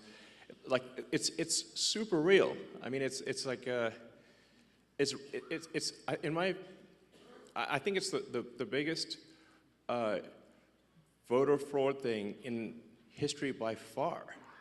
And moreover, if left unchecked, it would have succeeded. As Antonio mentioned, the time frame for going from asylum to citizen is roughly 5 years. Yep.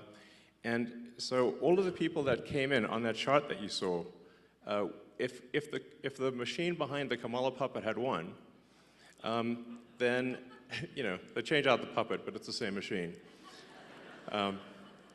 Then they would have actually legalized all those people, and there would be no swing states. And they added more. Remember, it was doubling every year. Yes. It went from 1 million to 2 It was million. going ballistic. Going ballistic. And it is just, these people are just entering the benefit programs now, by the way. Right. We're seeing the ramp happen too. And these are just the ones that are in the system. This doesn't count the other, 7.5, 8 million that ICE thinks are out there. Yeah. We don't know if they have numbers. The number is totally uncontrolled. The voter ID requirement in this state is super important because of this. Yes. Because the Social Security number, it's not supposed to be a federal ID number, but it basically is. That's how you access all the benefits. This is why we need voter ID, because this thing is not secure. You could walk into a Social Security office today as an adult in America, and get a Social Security number enumerated with simply answering 6 or 7 simple questions and showing some forms of ID that are not federal ID. Well, you could just actually make it up. Basically, you can show basically like a fake utility bill, or show a medical bill and a school ID. Yeah, medical bill and a school ID, and you can get a Social Security number. Yes. And then from there you get on the voter rolls, and then basically Dem operatives will farm the vote. Yes. So the problem with this obviously is that if you turn the swing states blue, then there are no swing states, and then we're in a permanent one-party system. And as soon as they win that, they'll have the House, the Senate, the presidency, they'll pack the Supreme Court, then they'll double down on the illegals, just like California. So we've already seen this happen in California. California is supermajority Dem. So, but at least California is held back by the fact that people can move out of state. Once you can no longer leave America, they'll be far worse than California. So the gravity of the situation is severe. Help us clean up Wisconsin border wall. Yes. Yes. Absolutely. So,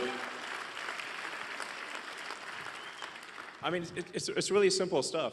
Just having photo ID to vote is like, you can't buy something at the liquor store, but voting is more important than buying a beer.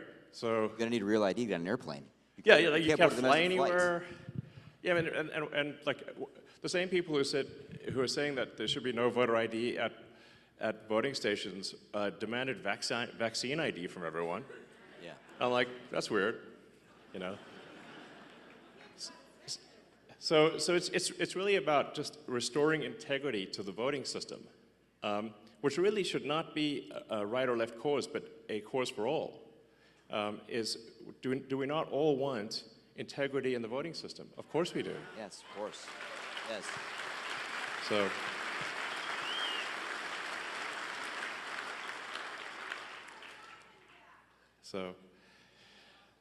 So, well, you're welcome to hang out and see. Maybe there's some questions people. Let's see. We'll go.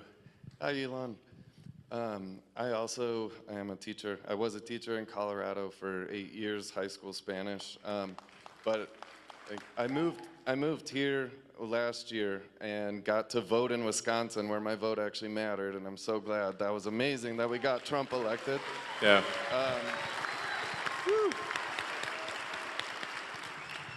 And I was listening to, I believe it was Patrick Bet-David. He called this perfectly, where he said, when Trump gets elected, he's gonna go from enemy number 1 to Elon's gonna be number 1.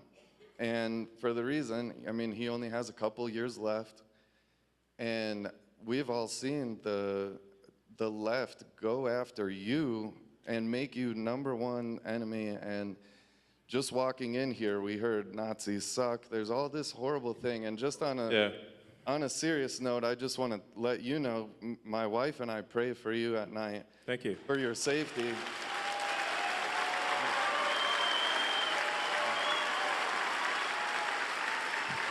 And, Thanks, guys. Yeah. Thank you. I gotta watch my hand gestures these days, you know. But I think this one's safe, you know. You know, it's like, can't wave to the crowd. You don't know what'll happen. And I've been a fan of yours for like a decade, and I've been a walking Tesla ad to anybody who talks to me. Even though I never had a Tesla until I came to Wisconsin too, and it's 10 years old, but it's the best Model S I've ever had. Thank you. It's incredible. Thank you. But I just wanted to ask you if it would be okay. I brought my dad with me. He's a pastor, and I just thought if it's okay with you, I would love for him to say a prayer for you as well, for your protection. Sure. Thank you.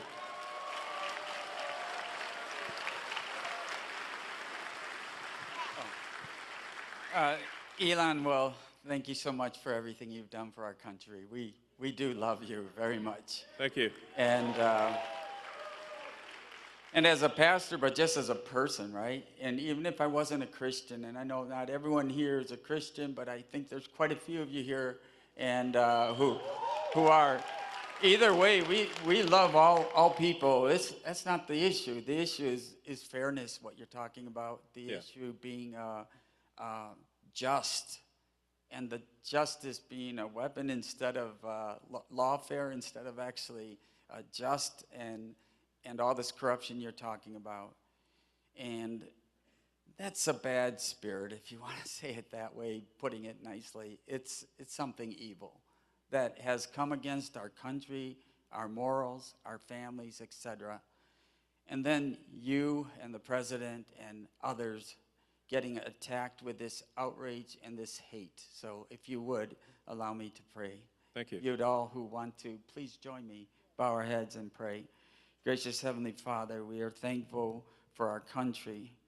We are thankful that God does bless America, and that God is the source of all goodness, love, and provision, and that you, Lord God, have provided a great nation with a great history. And although we've gone through many rough times, you're still very present and active with us. Thank you for protecting President Trump from that fatal attack. And we ask that you envelop and protect all of those who are fighting for justice, for freedom, for order, for dignity, and to reward people according to merit, and especially put your hedge of protection around Elon Musk, around his children, around his whole entire family, and all of his team members, that all would do good and just by our country, and freedom truly and justice would reign once again. We ask this in the name of the blessed Savior, Jesus Christ, who we remember during this time of year, who suffered and died for our sins. May you wash away all that is wrong with our country and start with us. We ask this in Jesus' name. Amen. Amen. Thank you.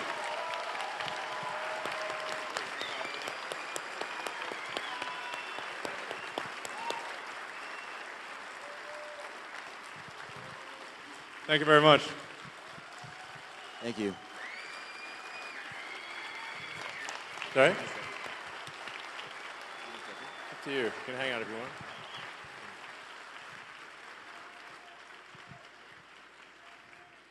Well, that was beautiful. That was beautiful. It's, I think we're going to need divine protection, frankly. Hey, Elon, I'd like to start off by thanking you for all that you've done for our country and the world as a greater whole. And I mean that from the bottom of my heart as well. I had a question for you. As you go about your decision making at Doge, how are you able to keep your moral North Star and not set precedents when it comes to overstepping democratic processes simply because the end justifies the means, and have outcomes similar to the last election with Democratic presidential candidate being appointed without due process that just further polarizes the country? Sure. Also, on a side note, one more thing. Do you see a place in the long term for decentralized technology in society and government? Yeah, I mean, to answer the second question first, I think generally if it's good to have decentralized systems because the more centralized something is, the more power that is in any one single entity, the more corruption you're likely to have. So decentralization, I think, is good to minimize corruption. Then with respect to Doge, I mean, as I said, we're trying to be as literal as possible. It's Department of Government Efficiency, and it's just literally going through and saying, okay, this money was spent. Is it money that most Americans would agree is sensible, or is it not? If it doesn't seem sensible, then we, say, well, we shouldn't spend that money anymore. We should stop it. So, and then we post we try to be as transparent as possible. So all the Doge actions are posted on the Doge.gov website and on the Doge handle on X. So if people disagree with something, we can say, well, which part do you disagree with? When I get these sort of attacks of like, oh, it's unconstitutional, I mean, like, well, which expenditure is unconstitutional that we have stopped? Because then they don't know, actually, because they haven't actually looked at anything.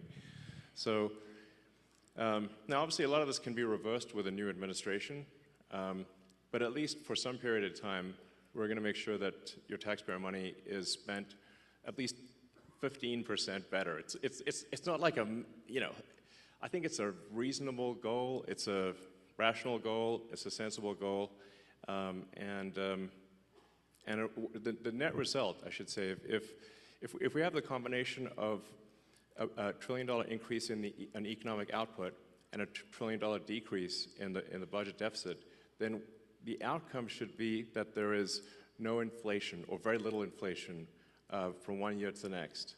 So at the end of next year, the prices will be at the grocery store will be very similar to what they are right now, which means that standard of living will actually probably be higher, a little bit higher. Whereas we've had rampant inflation to date, and inflation is really just a pernicious tax that has been used by governments throughout history. And it's very tempting for governments to use inflation as a tax because it's indirect. People see the prices rising at the grocery store or for goods and services or for houses, and they tend to blame the store, but it's not the store, it's the government. The government has reduced the value of money, and as a result, prices rise. So by by reducing waste and fraud, we'll essentially make the economy more efficient, and we'll shift people resources from the government to the private sector. And that will result in an increase in the output of goods and services, and so the average standard of living will therefore rise. So they're trying to make economics sound very complicated, but it's really not that complicated. The standard of living increases when the output of goods, average output of goods and services increases per person. There's basically more stuff, therefore you have more stuff to divide across the people. That's it. You can run this sort of thought experiment and say, if there was 100 people on an island, and you'd say, well, how many people do you want farming, fishing, making stuff, versus, doing regulations? You would say, oh, you wouldn't want 20 people doing regulations, You'd be like, oh, that's too many. Well, then maybe you'd want one or two. I don't know, maybe none. Ideally, zero. I'm all for small government, by the way. I think that really, yeah.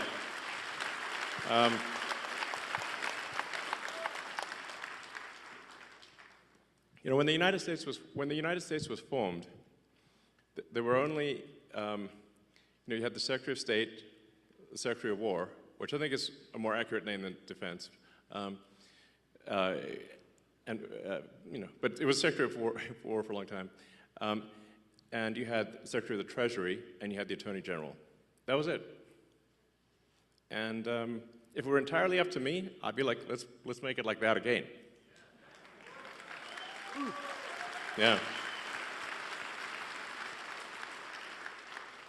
Howdy, gentlemen. I've got a quick question regarding government and transparency. Do you think Dogecoin may ever be used, or the Dogecoin blockchain to be used for maximum transparency? Well, the names are similar, but they're doing two very different things. In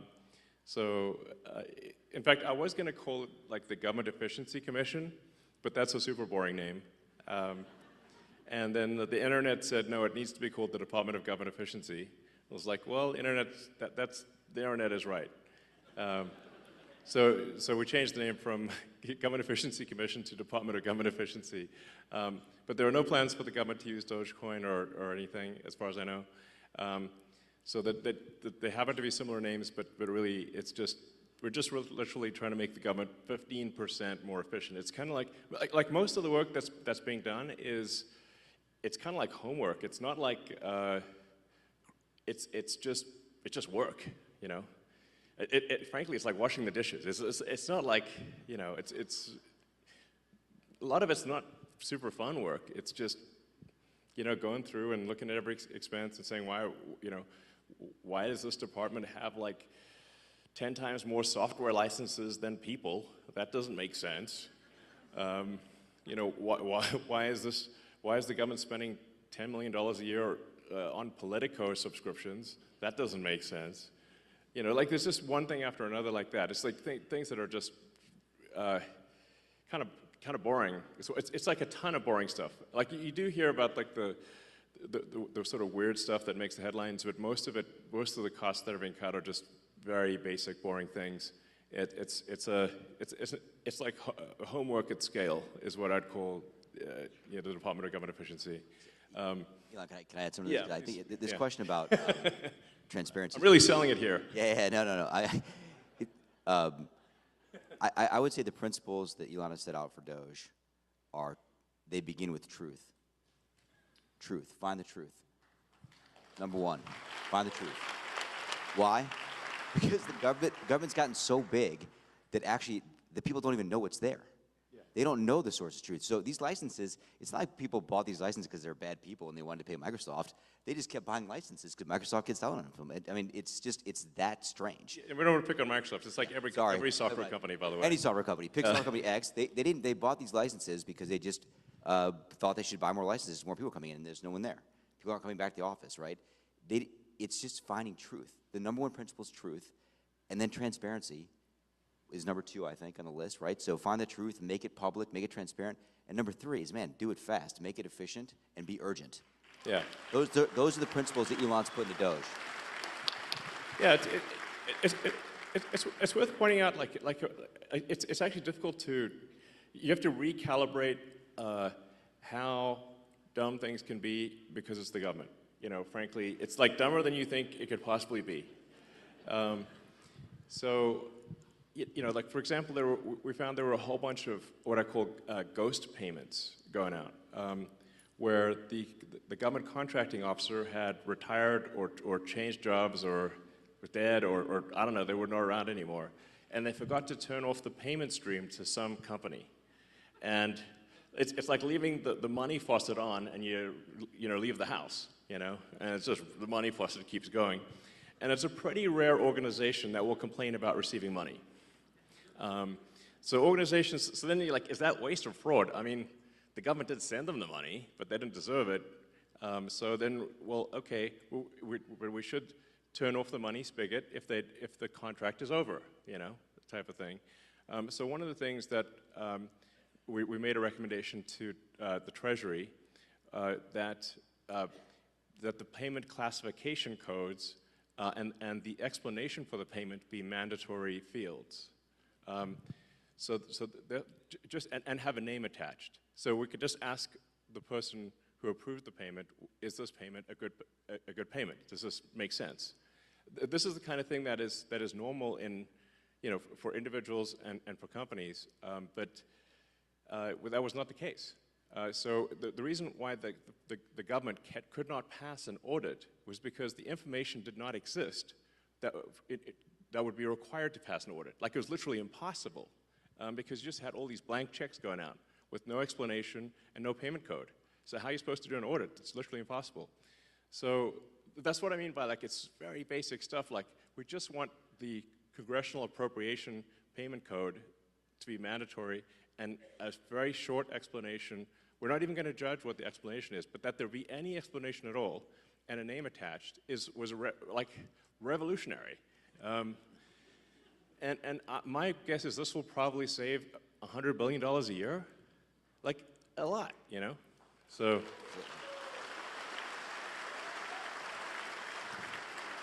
Maybe I could tell a little story from Social Security Administration that people might like to hear too, which is at Social Security Administration, they have passed their audit actually. They've got, I don't know, about 100 material deficiencies, but they passed their audit. When we looked at the balance sheet, we found that $800 million had fallen off the balance sheet last year. $800 million. What do you mean it fell off the balance sheet? It's exactly the question I asked, Elon. Thank you. Where did it fall to? Exactly, where did it fall to? So I asked the auditors to come in. It's like a comedy sketch, you know, Exactly, comedy routine here. Where did it go? Exactly. But wait, where did it go? Exactly. So here's what happened. I asked the auditors to come in. I won't give the name of the auditors. Come on in. And I asked the audit partner myself. Where did it go? What does fell off the balance sheet mean? Is that a gap term or non-gap term? I've never heard that. What does it mean? Well, the payment plans, because under the last administration, you could pay if you got overpaid on Social Security, like if you were getting SSI or a disability and they paid you too much money, you got a job, but didn't tell them, they paid you too much money, they dropped that payment plan to $10 a month max. So the payment plans went out past the system date. So if I remember correctly, it was 2047. Payment plans out past system date. When it went past the system date, literally, it fell off the system. Okay. It disappeared. And the officers were supposed to, the technicians were supposed to put notes in the system that this was going to be collected. The notes were so bad, the auditors concluded this could not be collected, and we literally lost $800 million. Gone. Okay. And I said to the auditor, how could that possibly be? And she said, well, it's not really material. It's a $1.5 trillion program. I said, well, it's material if it's your money. Is it in the computer? It's not in the computer. It fell off the computer. Is it in Yeah. the computer, It like disappeared Zoolander, from the computer. That's in the computer. Disappeared. $800 million just disappeared. I mean, it's crazy. So there's like, it's one like nutty thing after another like that. Yeah, it's, yeah, I mean. It's crazy. Anyway, we're just trying to basically fix the computers so that we know what the heck's going on. Yeah, it's just like. Please. And you know, like I said, being fully transparent with the American people, so you know exactly what's going on, and just making sure that you know, yeah. Anyway, money is not wasteful or fraudulent. You know, one interesting statistic was that 40% of the calls into Social Security were fraudulent, like meaning that it was someone trying to get a Social Security payment that was going to a senior to go to instead to go to a fraud ring. So that was almost half of the phone calls were fraudulent. Probably the other half were people asking, what happened to my Social Security? This is true, actually. You know, like, hey, where did my, what happened? This is bananas. Yeah, I mean, we found this, actually, the people there at Social Security knew this was going on, and they had been complaining about it for a long time, and no one fixed it. And these were mostly criminal rings outside the country, in other places in the world that are jamming up the phone systems, calling in, using just these six simple security questions, because you can actually, this was how crazy it was, you could change your direct deposit information at Social Security by simply answering 6 questions on the phone, like your mother's maiden name, your date of birth, etc. Like stuff you can find on the internet. Easily found on the dark web. That's why it was so easy. It was a huge, huge exploitation, super open door. I mean, the bank vault was open, and the criminals ran right in and took the money, and they took it away from our seniors. Mm-hmm. Right? So what happened is, if like my dad's 84, he'd go get it, thought his check was supposed to be in the bank account, it wasn't there, then he's got to go through a whole process to get the money back from the government, which takes a long time. It's the government, right? So we put in a very simple 2FA system. All this nonsense you see in the media about, we turned off the phone lines, whatever, not true. All they did actually, we recommended to Social Security that they put in a very simple 2FA system, and they will... Two-factor authentication. Two-factor authentication, the same kind of thing you do at the banks. Like, pretty simple. If you have a bank account, you do this. And you know what? They did it. They said, yeah, you're right, we should do that. They went and did it. Good for them. They did it. No one had the will to do it. They did it. And they're going to keep increasing security. We've given them a lot more recommendations, and they're on the road to increase security, stop all this nonsense, so our seniors and our people that are disabled don't get stolen from. Yeah, this is really worth emphasizing, because like the radical left are saying that like somehow we're stealing Social Security. Like first of all, I don't need the money. Okay, in fact, it's costing me a lot to be in this job. You had like Tim Walz dancing on stage showing a chart of Tesla stock, which is a really awful thing for him to do, because what they're trying to do is put massive pressure on me and Tesla, I guess, to I don't know, stop doing this. But it's my Tesla stock and the stock of everyone who holds Tesla went roughly in half. I mean, it's a big deal. So not only am I not getting I'm not getting paid, definitely not stealing money, and would never get away with it. But the value of my Tesla stock is in half. So this is a very expensive job, is what I'm saying. But I think it's you're welcome.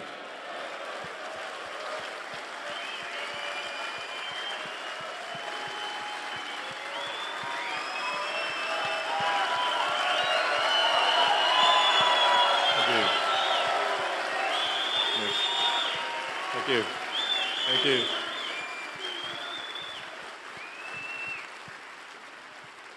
Thank you very much, guys. But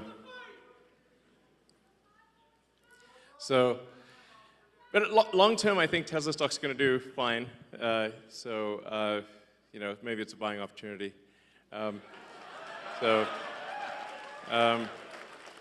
But the actual thing we're doing is making sure that people do get their Social Security and that it doesn't get stolen.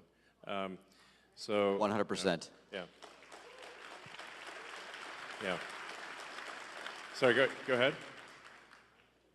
Hi, Elon. I got a question for you about Dodge. Great shirt, too. Everybody in this room has got a bunch of money sitting in a bunch of little boxes in a bunch of different states. And it turned into crickets when you brought it up online that you were going to go check our gold. And I'm worried about the Democrats and Joe Biden's last administration with the money not being there. Did you get blocked, or are you still able to go check that? Sorry, I'm not sure I understand exactly what you're referring to. Fort Knox. Oh, Fort Knox. Oh, yeah, right. Oh, yeah. Well, that's up to the president, of course.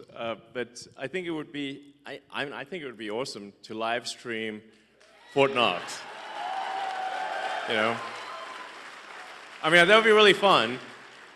And after all, it is actually the gold of the American people. So the American people should, it seems to me, have a right to see their gold. Hopefully it looks really cool. You open the doors, like, is it there? Like, is that really gold? Let's check. So maybe it'll be really, really interesting. I'm all for it. The president says he's interested in doing it, so hopefully that happens. So, all right. Good evening, Mr. Musk. How are you? Good. How's it going? Good. My name is Vito Gabriel. I'm 18 years old. This is my first election that I'll be voting in. So, great. Very exciting. Oh, actually, that reminds me. So it is actually possible to both register to vote on Tuesday. If someone has not registered to vote, they can register to vote in Wisconsin, and they can vote the same day. So even if somebody's not a registered voter, you can do everything on Tuesday. So a bit of backstory. When I was younger, 8 years old to be exact, my father put me to work in my family's restaurant. And it led me to want to start my own business and to be successful just like you. And in my opinion, you're one of the most successful businessmen to ever live. And so what advice would you give to young entrepreneurs who want to start their own businesses and give back to this great country? Well, sure. Well, it is very, very hard to start a business and have it succeed. It is true that most businesses that start do not succeed. So, I mean, I guess I'd really just say, if there's a product or service that you think is really needed, then you go out and you make that product, or you produce that service, offer that service. and try to be as useful as possible, really. You know, it's like whether, you know, it's a great restaurant or store or a technology company or whatever the case may be. It's really just like, are you doing things that are useful to your fellow human beings? And you know, if you are, then I think the company will be successful. So that's really what it comes down to, is just being useful. Like, people ask me, like, what's the top advice? I'm like, try to be useful. It's actually very difficult to be useful. You know, but you know, I have a lot of admiration for anyone who just does an honest day's work. You know, making products or producing services for their fellow human beings. That's what a company is. You know, that's it. So. But it is hard. I mean, to be totally frank, like I generally say, if somebody needs encouragement to start a company, I would recommend not starting a company. It's very difficult. Like, you know, if you look at, say, the automotive industry, the only two American car companies that have not gone bankrupt are Tesla and Ford. So. It's a big cemetery, is what I'm saying. So that's a tough one, you know, very tough industry. And there were really no like commercial rocket companies that were successful before SpaceX. It's generally very difficult to make the value of the output exceed the cost of the input, and that's really what defines a successful business.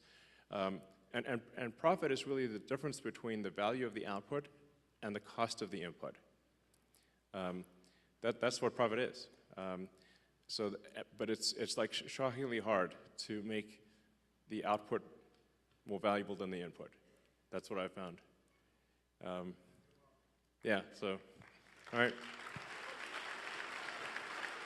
Hi, Elon. Thank you so much for being here. Would you agree with me that the economic illiteracy in this country is staggering? That people don't understand how close we are I would for say the that is ship true. of America to going over the fiscal cliff. Yeah. Right. Yes. Most people, actually, I think most people, well, I think a lot of people don't know what a national debt is. Like, how did this national debt come about? And how come there's all this money that somehow we owe it, but we didn't sign up to owing this money? But there's, you know, it's over $30 trillion of national debt, and that doesn't count future obligations. So that's just, then it doesn't count state and local debt. So it's a lot of, basically, it's a lot of money that the government has signed everyone in America up for. Yeah, so there's, if we don't do something about it, then eventually there won't be any money for anything. We'll just be paying interest. You know, a company, sorry, I should say, a country is much like a person. It's just bigger. A country is a collection of people. But just like a person can go bankrupt, a country collectively can also go de facto bankrupt, essentially by diluting the currency to where it's worthless. And that's where we're headed unless we are, you know, take immediate and dramatic action with respect to government spending. We're in deep trouble, basically. You've seen this in places like Venezuela, Elon. Yeah, exactly. So you see it in a lot of countries where it's, I think things have gone to hell in a handbasket, and it's like we just need to not do that, you know. So if the ship of America sinks, we all sink with it. You know, this is something that I try to tell people in the sort of commercial sector, that like you're not gonna, your company's not gonna make it if the ship of America sinks. So we all gotta, like, you know, work together here to make sure it does not. Yeah.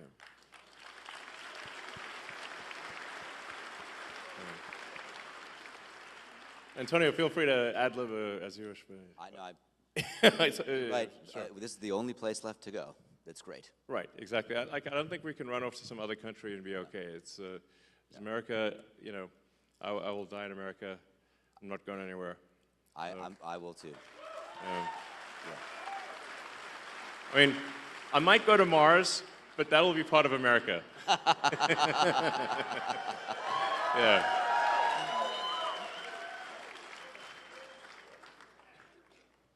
Hi, Elon.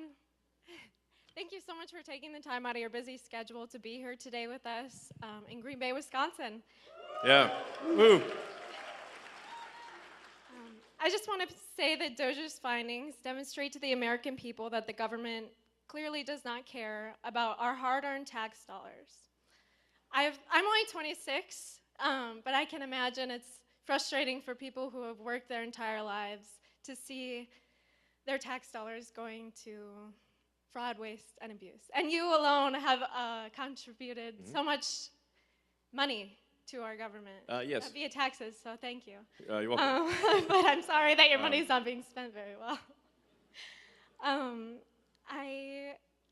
You've clearly shown your leadership and team is capable of transforming our government into something better than what we see today. I just want to say I'm sure I'm not the only one who's wondering, but we know that Doge has found quite a bit of money, and we would like to see some of that returned to the American people. Do you have any information on when Doge checks would be written or sent out? Sure. Well, I guess we need to be successful at scale. We've made a lot of progress, but there's still a tremendous amount of work to do. Effectively, as government spending is made more efficient and spending is reduced, the tax via inflation is reduced. One way or another, you will effectively be better off if resources in the United States are not wasted. And it's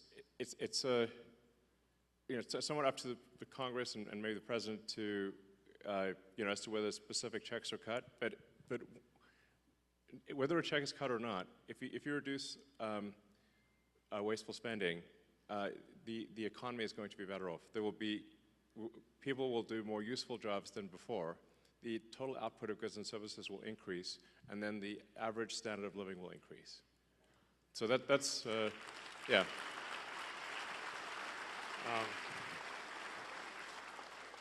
I think the most important lesson in economics is simply common sense, that the more people in a country that are engaged in producing useful products and services, the better off that country will be.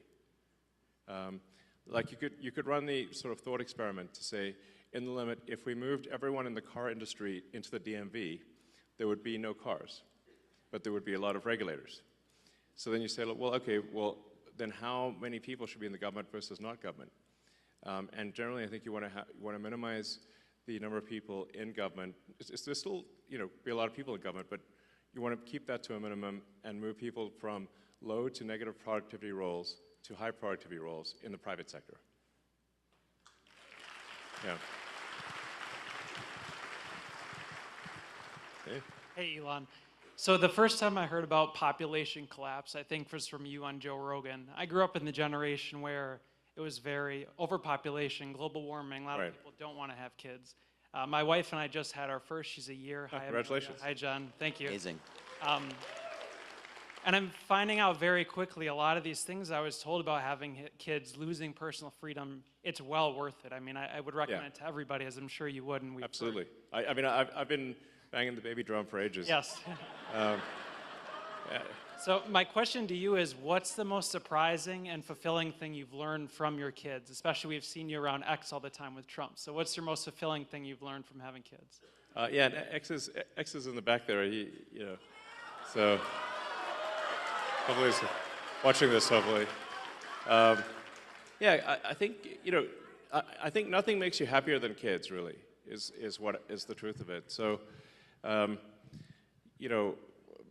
kids are my greatest source of happiness, and I really encourage, as Antonio knows, I've encouraged all my friends and everyone to have kids it is concerning. You know, the United States has been below replacement rate. The birth rate in the United States has been below replacement rate since roughly when I was born, around 1970, 71, thereabouts.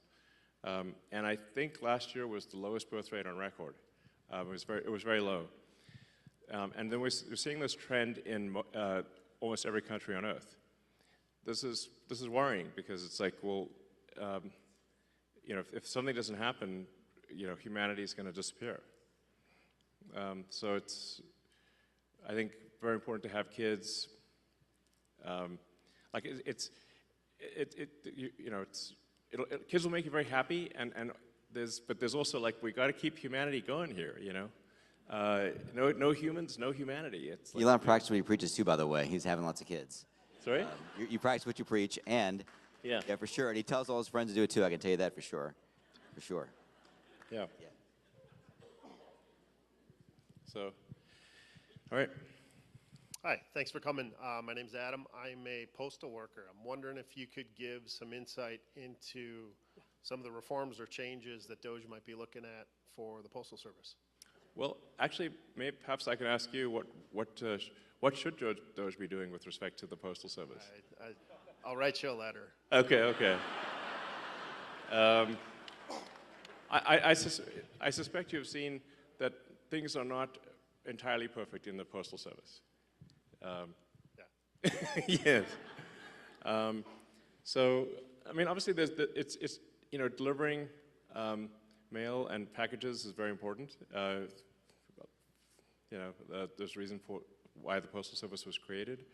But and I haven't really had a chance to look at the Postal Service yet. But okay. I have a little detail on the analysis if you want. Do you do? A little bit. Okay, sure. Yeah, I mean, I wouldn't say that. I want to be very general here, but there is this thing about, you know, you could tell us, like, there's this thing about large volume users of Postal Service versus small volume users, right? So, like, some company, please. I've heard of that, yeah. Yeah, I mean, you probably see it, right? Like, you see, there are some companies in the world that use the Postal Service a lot and pay the same rate as everybody in this room that uses it a little bit. Does that seem fair to you? You see it on the front line. I can't really say. Well, he can't say because he works there, you know. You work there, okay. Doesn't seem fair to me. I don't work there. Yeah. So, I mean, there's a bunch of questions about this people are asking that I think are interesting in the analysis. And when you look at the source of truth and the data and you make that transparent, I think it's going to be obvious what the right answers are. Yeah, it seems like some companies are not being charged the right amount for package delivery. And there's probably more administrative overhead than there should be, would be some safe guesses, I suspect. Those are good guesses. Yeah. Good guesses. All right. Elon, how are you? Yo, good. Hey. How's it going? It's Adam, your #1 reply guy on X. Hey. Here with Scott Presser. It's good to finally meet in person. Cool. So I'm glad you like a lot of my stuff. Yeah. Constantly replying to my stuff, liking my stuff, and I love to create material because I'm a former Democrat myself, just like you. Yeah. And I want to help bring over moderate voters from the Democrat Party who are disenfranchised. Yeah. And I'd love to be able to create more content to help you out, to help us win more elections, to win the midterms for 2028 and on Sounds and good. on. Would I be able to get a follow from your main because you follow me from your alt cyber gamer? Oh, I did. Okay. Yeah. At this point, yeah, sure. I'll do that. Sure. I mean, it's right now. Like I used to only follow maybe you know, a few hundred accounts, and it was possible to read most of what they posted. But now I think I follow like 1,100 accounts, which makes it impossible. So like it's just like I can only see a few things that people post at random, essentially. Yeah, but I'm trying to digest as much information as my human brain can manage. But yeah, thank you for your engagement, and just, you know, in general, like trying to report on what's really happening is great. Thank you. Thank you. Mr. Musk, thank you so much for being here and bringing attention to what's going on with our Supreme Court here. It's very important, and I think it would have gotten no attention, not even half of what it's getting now, if you hadn't stepped in, for good or bad, Yeah. negative press and good press. We thank you for that. Exactly. Totally. I mean, obviously, for any kind of special election, is going to get a small fraction of the attention of, say, a presidential election. And then, normally an election for a judge would not be that big of a deal. It just so happens that in this case, it could decide the control of the U.S. House of Representatives, which is a huge deal. Yeah. My personal experience with Judge Crawford, I am a family that she moved a pedophile right next to our home. What? Really? Yeah, it is a true story in the ads that you're hearing from Mr. Schimel. I am one of the homeowners that had to live next to him for many years, unaware. So the letter that I wrote to her, I'm sure, played into what we're experiencing now in family court. We're veterans 20 years. It just was not good for him. It was not good for me. And we're trying to work through our family court situation. But what we're realizing is the two strategies that they use are indoctrination or intimidation. And if you step up and say, we're a practicing Catholic family, the result is her band of merry rogue judges and the court affiliates and the commissioners will flood the family court, have flooded the family court system. Yeah. So I guess my question would be, regardless of what happens with this very important vote, let's not forget what's happening in the family court system in Dane County, Wisconsin, that's being flooded with these rogue judges and affiliates and commissioners who then, if you don't subscribe to what they're saying, they will just wipe out your ability to raise your family or proceed with your family in a way that you feel your culture dictates, your religion dictates, your financial background dictates. It has gone completely bananas. And I'm wondering what you can do to keep the light shine on our court system in Dane County. It does have a lasting effect on families, and it will breed out our ability to raise our families in the spirit in which we feel is most healthy for our young, our children, and the sanctity of our family. Absolutely.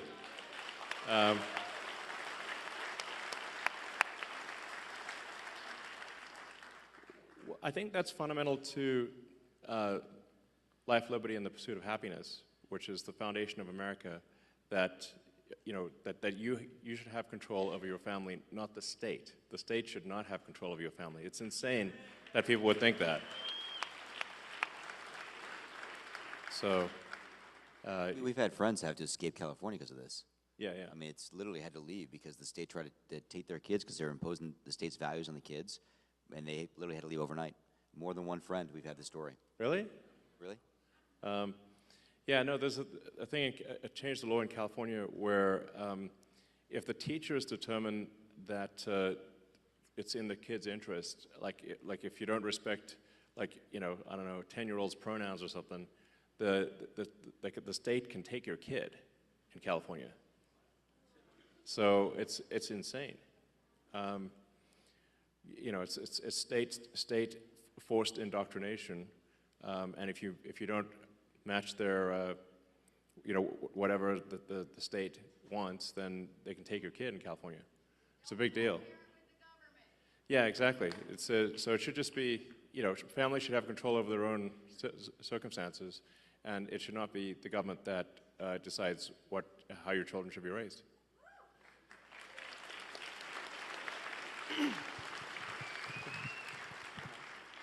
Hey, Elon. My name is Josh. There's a lot of questions, I see. There is. We're going to answer everything at this point. So, I'm sorry. Please go ahead. Sorry, go ahead. Thank you for taking the questions. Yeah. A lot of people, I agree. So I was wondering, I noticed that there was a second Mechzilla being built at the Starbase. Are we going to go for a launch for the Artemis mission coming up?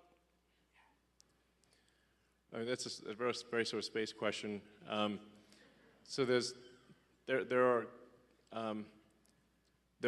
two towers in South Texas, and then we're planning to build two towers at the Cape in Florida, and then probably some more elsewhere in the future. But there'll be twin towers at the Cape and twin towers in South Texas, the Starbase. So, all right. Hey, Elon, good to meet you. Thank you for everything you're doing for the country and the world. Yes, thank you. I have two questions. They asked me to keep it short. Sure. Well, when do you yeah. envision solving blindness and bringing that to the masses where it'll be for everyone? And the other is, is robo-taxi on schedule?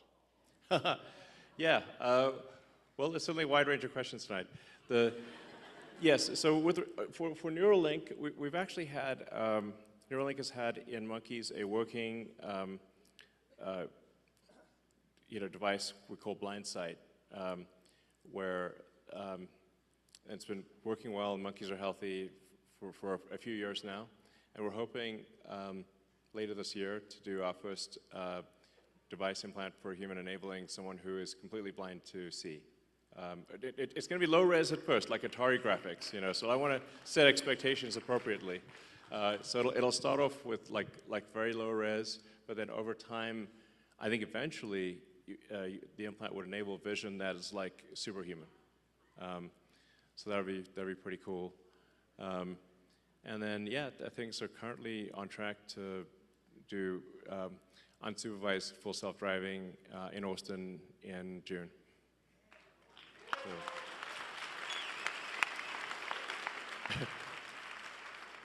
So I think we probably we'll take maybe 4 more questions, so just 2 from that side and 2 from that side, and then we'll call it a night. So go ahead. Oh, thank you so much. First of all, you are beyond absolutely legendary and an absolute true hero, so thank you so much for everything you're doing, achieving, accomplishing. You've done so many impossibles. It is astonishing. Thank you.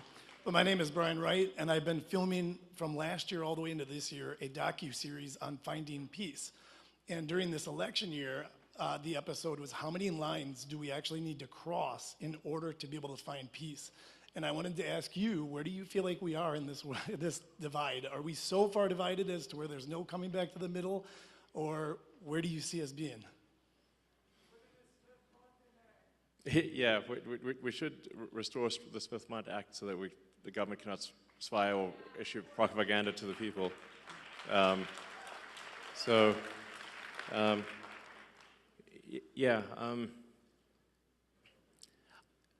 don't know. I mean, I kind of thought that we're headed in a good direction for a while there, and then the last month or so, there've been these like crazy violent things happening against Tesla and protesting me and whatnot, and I'm like, this is just nuts, and a lot of people sort of parading signs around saying that that President Trump and Elon Musk should die type of thing, and I'm like, this is really nuts, But I think the real issue is who's organizing and funding that, like the same people that organized and funded the infiltrators, who are the hecklers earlier tonight. So it's whoever they are, and I guess we know some of their names, but it's really, yeah, Soros and a bunch of others. I'm not sure really sometimes I wonder, what is their goal? Like, what's their aim? I guess, is it communism, I guess, is a part of it, or just, I don't know. Sometimes I wonder, have they thought through if let's say they got their goal, then what, So, I don't know, I'm hopeful that things calm down, that there's, that people engage in, dialogue, but not violence, and that if for those who do push violence and destruction of property and intimidation, obviously that they need to face legal consequences for that.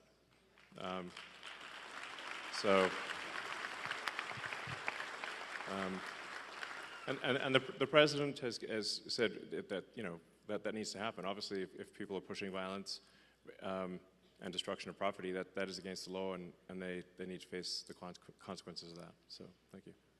Yeah. Thank you, Elon.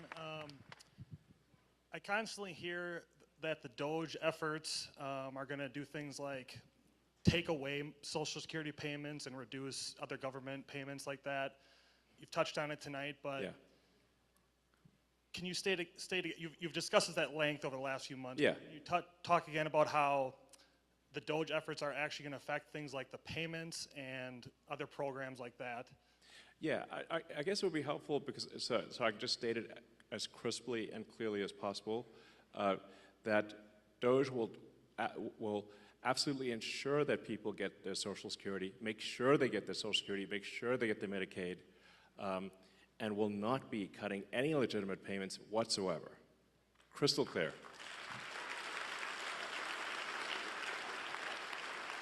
I will just add to this. I've been there, working there, and I spent about the first 3 or 4 weeks of my time in Woodlands actually working in Social Security Administration. 100% what Elon's saying is true. Nothing has happened on the ground that would impact the level of payments going to people that legitimately are owed those payments, period. A lot is going to happen to people that are stealing from the system. Yeah. Yeah. They're not getting the payments. And you know who's screaming? They are. Because they're committing fraud. And we should take that away from them. Because they're stealing from all of us in this room and our parents. And they're going to scream loud. And it's going to get louder.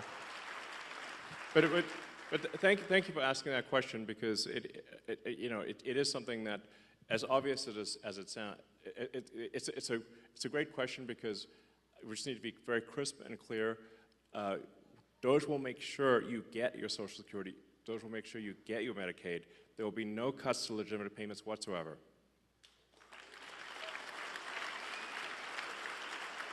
I'd like to go last, if it's okay with the other gentleman. Would you like to go, sir? No. Please go. Thank you. Mr. Musk, thank you so much for coming to Wisconsin. I just want to thank you for calling out bad ideas on X. You do that like every 30 minutes, and if I don't see something, I'm like, wow, is Elon okay? Yeah. Yeah.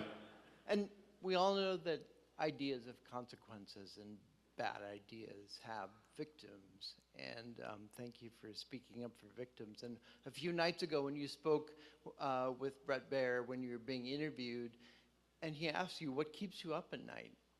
And like that other question, you answered. And you paused, and it was depopulation. And I was waiting for you to say, like, oh, the death threats against my life, or the national debt, but depopulation. Yeah, depopulation is a really big deal. It's not on people's radar. Why is that? Well, I think we haven't yet evolved to deal with depopulation. You know, I guess it's something we better evolve to deal with, or we're going to disappear. And once the depopulation ball starts rolling, you know, it seems to gather up speed. I mean, you can look at sort of cases like Korea and Japan, which are, you know, much further ahead or behind, depending on how you look at it. But like the population decline there is much worse. Japan is an absolute population decline, so they're losing about, I think, roughly 1 million people a year of population, and that's going to accelerate. Korea has only a third replacement rate, which means that in 3 generations, the country will be 3 or 4% of its current size. Like basically, all that'll be left is a small portion of the capital city. And I keep waiting for the birth rate to turn around, but it doesn't. It seems like population collapse accelerates. That's why I think it's a very serious matter. If you believe in humanity at all, you should care about this a lot. And then, you know, that's sort of, but that, you know, that's a sort of long-term thing. And the short-term thing is that America needs to be financially solvent. You know, that's what Doge is about, trying to just make sure America is financially solvent. And then there's also the risks of AI.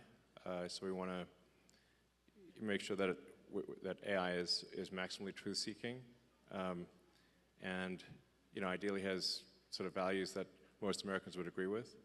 And that it's a pro-human AI, that it wants to foster the future of humanity. You know, those are the things that I think about. Thanks. Elon, my name is Matt Haas, like Bonanza, Big Haas. I own and operate a small business here in the Fox Valley. And tomorrow I actually get the honor and the privilege to host Brad Schimel at our shop, Springhetti Landscaping. Great. If anyone's in the valley, Sounds good. come down, 4:30 tomorrow. We're having a shindig to have Brad stop by. He's going to come and give a little speech, get some. That's what this was about, was Brad's election. Yes. And so I just wanted to say, in your opinion, what is Brad going to do for small business owners like myself? Well, I think he's going to help get the government off your back. So that's a big deal. For anyone that starts a business, it's like you used to just be able to open a store and not get like a zillion permits and licenses and everything. That's how America, you wanted to make a product, you just made the product.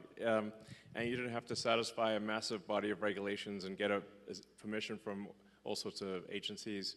So hopefully, Justice Schimel is, supports that and helps get the government off your back. All right. So let me finish by saying, obviously, yeah, Doge at the state level will be cool. But just remember, like, the importance of the election on Tuesday is gigantic. It could decide the future of the House of Representatives. It could decide then the future of America and the future of the world. So it's absolutely critical that you need to just drag friends and family to vote on Tuesday for Justice Schimel and for voter ID. So, thank you. Thank you, guys. Thank you.